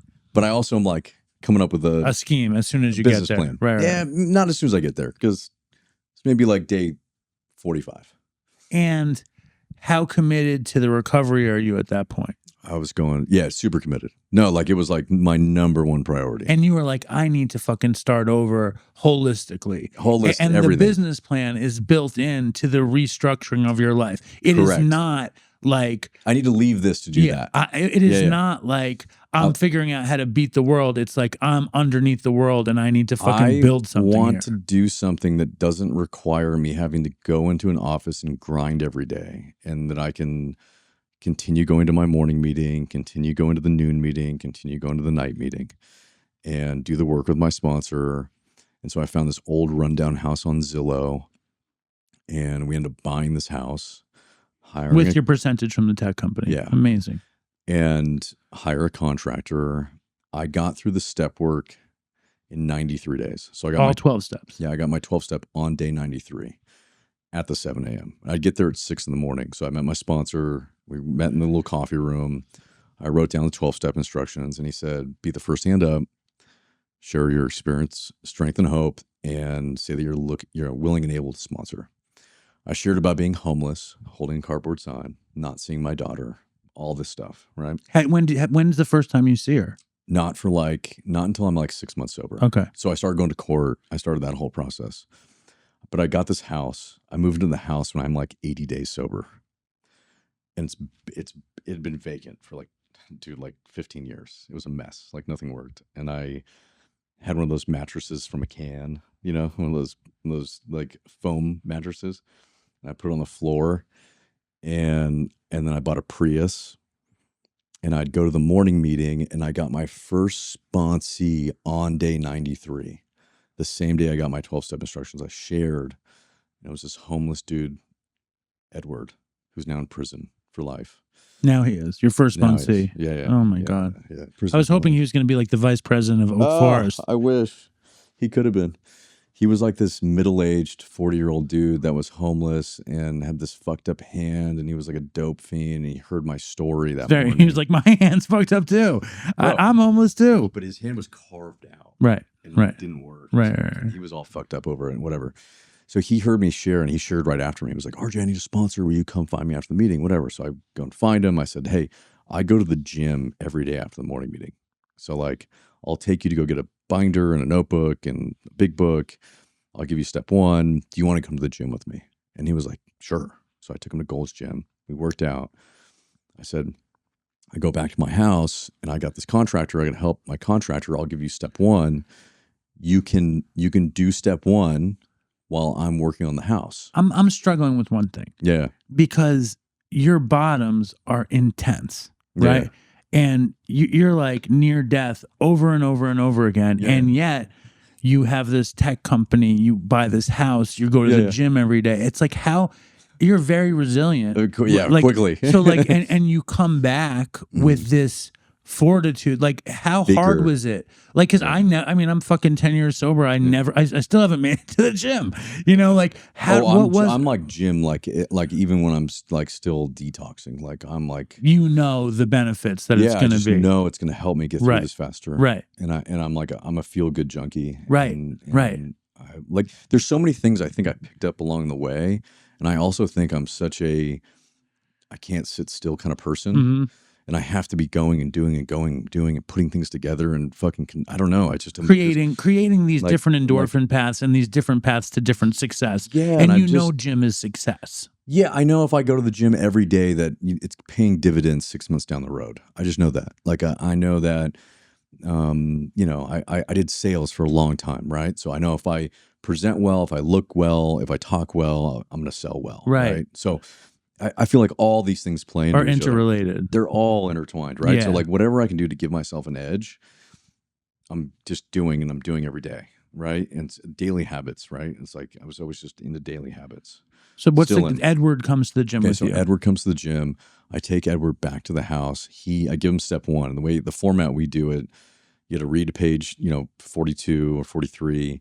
You had to give 15 examples of powerlessness and 15 examples of unmanageability. Okay. And so he does all this. It takes him all day, right? Slow reader. It's really hard for him to do the examples and some definitions. By the end of the day, I'm going to go to my men's meeting. It was at 6 o'clock in Agora. And I remember being like, do you want to go? Of course he was going to go. I remember asking him. I laughed when I asked him because I was like, you're coming with me. And we go to this men's meeting. And then I'm like, hey, I'm going to go back to the gym to go in the sauna because I would go in the sauna every night before I go to bed. And he was like, yeah, sure. So we go to Gold's. We go in the UV sauna or regular sauna? Regular sauna. Okay. Gold's, they have a regular hot fucking sauna, dude. And I was there every night, 7 nights a week. And there was a crew that was always there at the same time. And I built this whole little community. It was actually really, those were my favorite days, man. And so we go to the sauna. He only lasts like 10 minutes. And I'd literally sit in that sauna for like 30 minutes. We'd get out, go to Whole Foods, which was across the street, and I bought both of us coconut water and gummy bears. And then we did a step 1 and we did the reading, and we were there until like, dude, like, I don't know, 10:30 at night. Like they closed, the lights turned off, and it was at 10:30, and I'm going to drop him off where he was homeless, which was at the Moore Park Road in the 101, right where the DSS office is, which is right down the street here. And we get there, and it was cold. It was like early spring, and I was just like, I felt bad, and I was like, look, I don't have a mattress. You saw the house, like I don't have a mattress. And he was like, dude, I'll do anything. I'm like, all right, I got one rule. It's my way or the highway. You have to do everything I do, or like you're going to get the fuck out of my house. And he was like, I will do anything. I'm like, okay. We're getting up at 5 o'clock tomorrow morning. And I would listen to these Tibetan monk chants in the morning. And we'd drink apple cider vinegar water and eat granola and have coffee and read out of the big book, 10 step and 11 step. And so I woke up at 5 o'clock in the morning. We did all that. We went to the 7 o'clock meeting. We'd get there at like 6:15. That's right when the door would open. Right when the door would open, 6:15, there was this woman named Terry. So we'd meet her there. She had the key. And we were the first people there. And that was like my thing. We were the first people at the 7. This is a packed 7 a.m. There's like 120 people at the 7 a.m. It's the biggest one in this area. It was my home group. And so anyways, I made him share. Said, you're the first hand up. Share about your experience with step 1. You had to do what your sponsor had you do. Exactly. So, and I shared over the next 2 weeks, I got 3 more sponsees. 2 of them, one of them was my good friend's little brother, who was like this homeless rat kid. I took him in with me, and it was like kind of like family, right? Because it was like one of my good friend's little brother. And this other kid had been kicked out of every rehab and every sober living, and it was like the kid that nobody would take him. He's never going to get sober. Right. It's fucking, I take him with me also. And the other dude had somewhere, he was like in rehab or something. So now it's me and these 3 dudes. There's a picture of all 3 of us in this Prius that's in my phone. Back then, I had like 110 days sober. You know what I mean? And I have me and these 3 dudes living in this house and a contractor fixing up in the day. We get up at 5, we do our morning routine, we go to the 7 a.m. meeting, we go to the gym, work out at Gold's. I beat them the fuck up in Gold's, like just fucking savage. Go to Trader Joe's, get our lunch for the day. They helped me work on the house and do step work. Then we go to the night meeting. Then we go to the sauna, come home, go to sleep. 6 months into that, the house was done being remodeled. And there's no deviation from this plan? 0. That's very hardcore. No, militant. Right. No dating. Is there TV? No. Is there TV? Yeah, there was TV. Okay. What shows are you guys watching at the time? I don't even Weeds remember. reruns? I was probably watching documentaries. Okay, right. It's like a documentary. I don't even think I watched TV at all. You're fucking back then. All systems go. Militant. Yes. Like militant. 6 months in, I had 12 guys living there at the house. And the house was done being remodeled.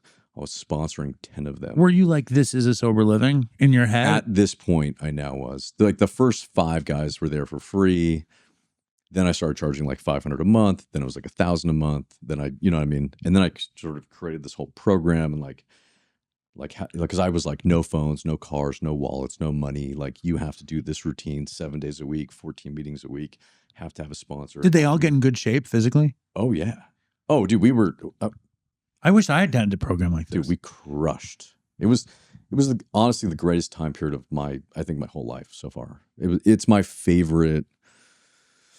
It's my favorite chapter of life, to be honest. That was my favorite chapter of life. I lived in that house and ran it myself for 27 months, 7 days a week, 24 hours a day, with a max of 18 guys. And then I would promote like a house manager. And it became RJ's house. It's called Oak Forest. I incorporated it like the 6-month mark. But why'd you call it Oak Forest? Because if you go to that house, it's in Old Agora, and it's in an oak tree forest. Okay. It's literally all oak trees. But nobody called it that. I remember for the first, it was just RJ's house. And I didn't have a website. Parents would call me. Parents would talk to other parents. And I think it was just that I was willing to live there and be with them 24 hours a day, 7 days a week. And I was like, You were probably addicted to that at that point. I was obsessed. I mean, failure But it's like, isn't that an interesting thing? Like, because I'm sure you deal with this all the time, the difference between a healthy obsession and an unhealthy one. And when does a healthy obsession become unhealthy? I had to be like intervention to leave the house because I was like, you know what I mean? Like, seriously, it was. What does that look like? And at what point does that happen? My sponsor and one of my good buddies, who's one of my business partners at the marketing company, who's a lot older than me, like they were like, you got to move out. Like, why? Was it very Fight Club-esque? 27 months. Was it Fight Club-esque? Kind of. Yeah. I mean, it was like... But what about like in terms of like... I figured that nobody else was going to be able to see the things that I could see. Well, let me ask you this though, because one of the things that we always get is you can't be your own higher power. Yeah. And it's your way or the highway, fucking 4 months sober. You know what I mean? You're like, fuck it. I'm fucking instilling this thing. Yeah. You still have your powerlessness, but you take your power back in this situation. Is your sponsor like, that's something to look at? Is that a thing? My sponsor was, we worked the steps in this like militant step group and you thing. Followed that for these kids. And all these kids followed that. Right. And it was like, I was following the same thing. I just then also added the gym, and I added what was like what the time problem? I woke up. And the apple cider vinegar. What was the problem? Of why I needed to move out? Yeah. Why did they have to intervention you into moving on?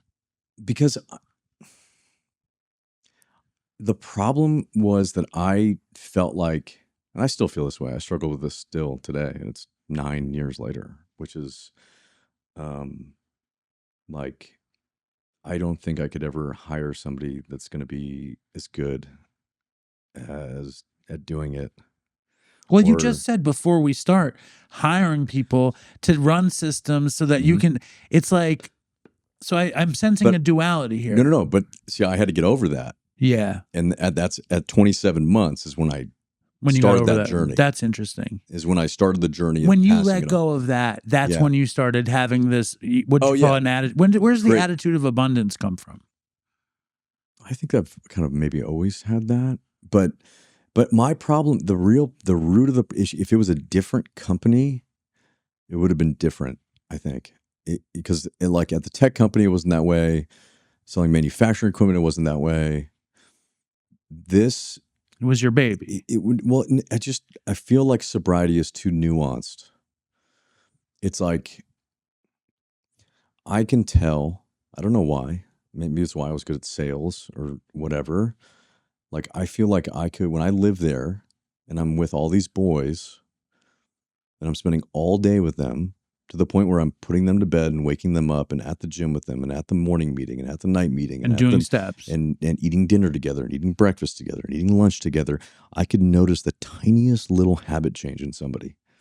Like just the tiniest little, like the door shut harder than it normally would. Right. You know, like just the little tiny, like why did he give up the shotgun seat when he never gives up the shotgun seat? And that's growth. Depending on who it is and why he's doing it, right? It's like I felt like I could see these things and I could jump on them and make adjustments for these kids so quickly and conflict resolution so quickly.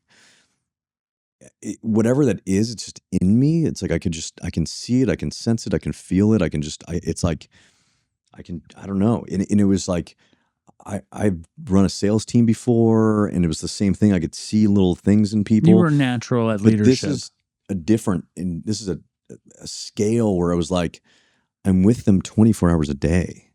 Like I'm putting them to bed. It's a bit culty. It's a bit culty, but when you get to like, if you're trying to change somebody's life, and if you get to see them from the moment they wake up and you're the one waking them up to the moment they're going to bed and you're the one saying goodnight to them, it like you can track so many tiny little things.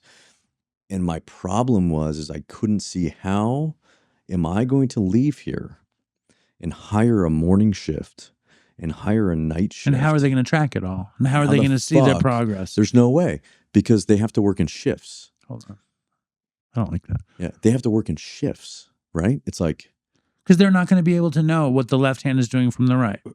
Morning shift and night shift and night shift and morning shift and this is something that I'm like, my brain was like, this requires something that our capitalistic structure here in the U.S. doesn't allow for. It's some kind of the OCD thing, though. It's like very Howard Hughes, right?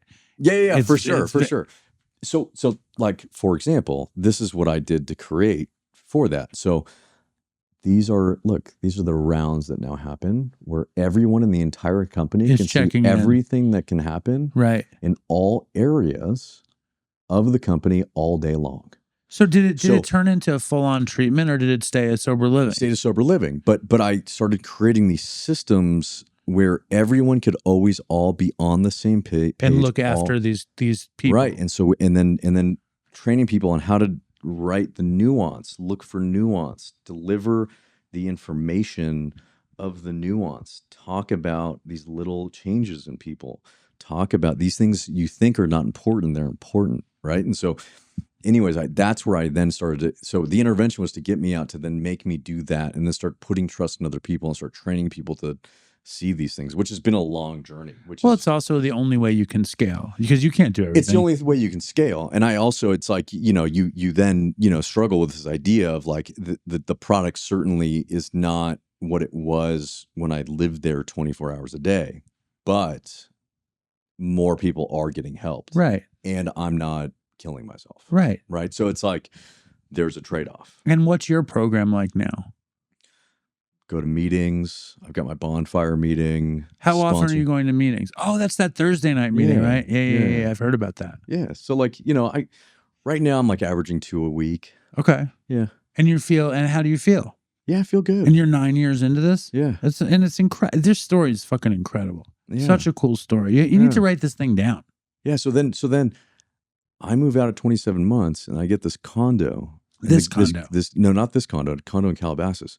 And there's a guy that helped me get sober. This guy named Peter. He wasn't my sponsor, but he called me out and got me to speak truth for the first time in a meeting when I was like still detoxing. I was like 10 days sober. And I got this condo and he was a creative. And that's when I started the marketing company. I bought desks and I convinced him to leave his company, quit his job. We're going to start a marketing company. So I was running the sober living, hiring people, starting a marketing company in my condo. Then I opened up women's sober living, and then COVID hit, and then I opened up the treatment center. And then I, brought in therapists and I brought in counselors, and then I opened up this compound, and then created this whole curriculum. And is the curriculum based on that first thing that you did with these guys? Amazing. Yeah. It's so fun. So now there's this whole, it's like universe. This whole universe. It's incredible. And and it's like, and a lot of people are benefiting. Yeah. And you're benefiting. Yeah. And how is it with the ex? Her and I my daughter and I have a decent relationship. It's taken a long time. My ex and I, we really don't talk. You don't need to if you don't need to. Yeah. My daughter has a phone. Her and I talk. I go out there and visit her in Idaho. She's in Idaho. She lives in Idaho, yeah. The ex moved to Idaho? Yes. Wow. Yeah. Where in Idaho? Boise. Okay. Yeah. Which is great. I mean, it's nice out there. If she has a nice life, she has a nice life. And as long as she knows that you're in it, like that's the most important thing. Oh, for sure. For sure. So, yeah, I would say, I'm happy with where life is right now. And what are, like, you asked me this morning what my dreams were. Mm-hmm. What are your dreams? My dream, my ultimate dream, sure, is like, I'd love for all of like the marketing company and the treatment center to like really get to a place where like they kind of run themselves, right, and do well and profit decently, and everyone is rewarded for that, and that I have enough money that I can start other companies. Like what? Anything, to be honest. Like, I really enjoy entrepreneurship. Yeah, I like the process of creating something and creating something from nothing. And I think that's why I started the marketing company, because I have a whole team of designers. I have a web team. I have like, I can do anything with this marketing company, and I can create mock websites, and I can literally just push anything into market from it. And I'd love to be at a point where I can sit and have some really smart people around me and be like, okay, what are the markets that we want to go after? I don't care what they are. Like, just selling water. Right. Why Like, not? Let's come up with a cool, like, all right, you want to hear my concept? I call it stupid water. Instead of smart water, you bottle it in a New York City apartment from the tap. No, it's not a good plan. It's not a great plan, but I'm with you. Okay, here's another idea. A two-sided black and white cookie called the Othello cookie. One side's black, one side's white, so it's black and white in every bite. Do you want to get in on the ground floor? Yeah, I like that. All right, well, we did them for DopeyCon. That's one of my dreams. And then there's the white on white cookie, which is all of the privilege and none of the guilt. Yeah. And then the black on black cookie, which is so delicious it could be a crime. Yeah. Oh, I love it, dude. I love it. Well, I mean, the dream is the dream, right? Whatever the dream can be, is like, and I think as long as you're helping people, and as long as you're not like succumbing to this power and glory and greed, and it seems like you're having a very good time of it. And how important is spirituality in your program? Yeah, I mean, it's everything. I think it's the underpinning of kind of everything. And what do your folks say about this ridiculous thing, this ridiculous life you've had? And how do you even reflect on it? It's such an amazing story. Because I talk to people so do you. Yeah. But that's a fucking crazy story. I know. I don't know. I don't really know. How old are you? I'm 37. All right. You got to just stay on the fucking path. Yeah. Got to stay on the path. No, I know, man. Right now it's like. Because you could fuck it all up still. Oh, yeah, for sure. I think it's like, I'm so caught up in the just the grind still. You know what I mean? But that's the magic. The process is the magic. For sure. I want to get to a place where I can take a step back and find some new creative outlets. Is there any designs on family? Like, do you have any desire for that? Yeah. I'd like to find her. I don't have her right now, but I'd like to find her. I'm sure like you have trust issues at this point. For sure. About who you can trust and what you can put together, and like it'll all happen when it's supposed to happen. But I really appreciate you coming through, and such an amazing story. Really special. Yeah, so thank you.